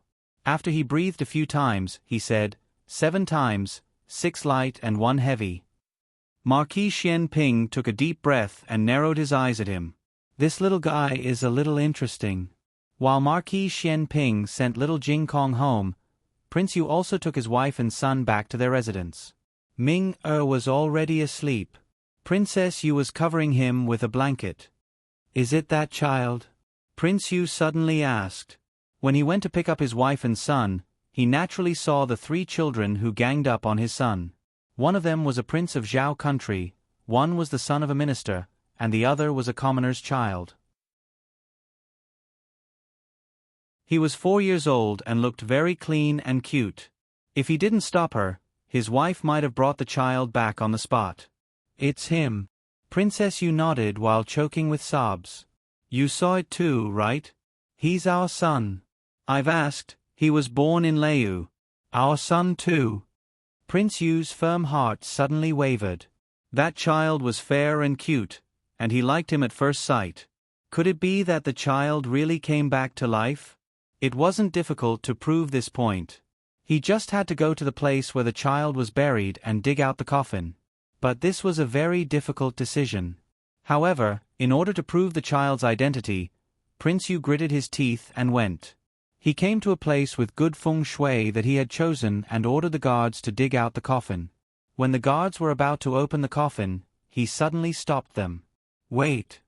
Your Highness. The guards looked at him in confusion. Prince Yu said with a complicated expression, This prince will do it personally. He reached out and slowly touched the coffin. He closed his eyes and took a deep breath. With a click, the coffin opened. Digression. Good morning, everyone. The latest chapter of this book is not finished yet. For more exciting content, please scan the QR code below to download the app. Novels are updated faster and more complete. Millions of novels are free to read. Novels with connotations that can't be found online are all available here. https://www.zhhbqg com/89642_826/113121004. HTML Genius memorized this website's address in 1 second. www.zhhbqg.com Biku Gu mobile reading website, zhhbqg.com. You're tuning in to the Narrate and Escape YouTube channel. Don't forget to subscribe and join us on this journey to catch the most captivating stories.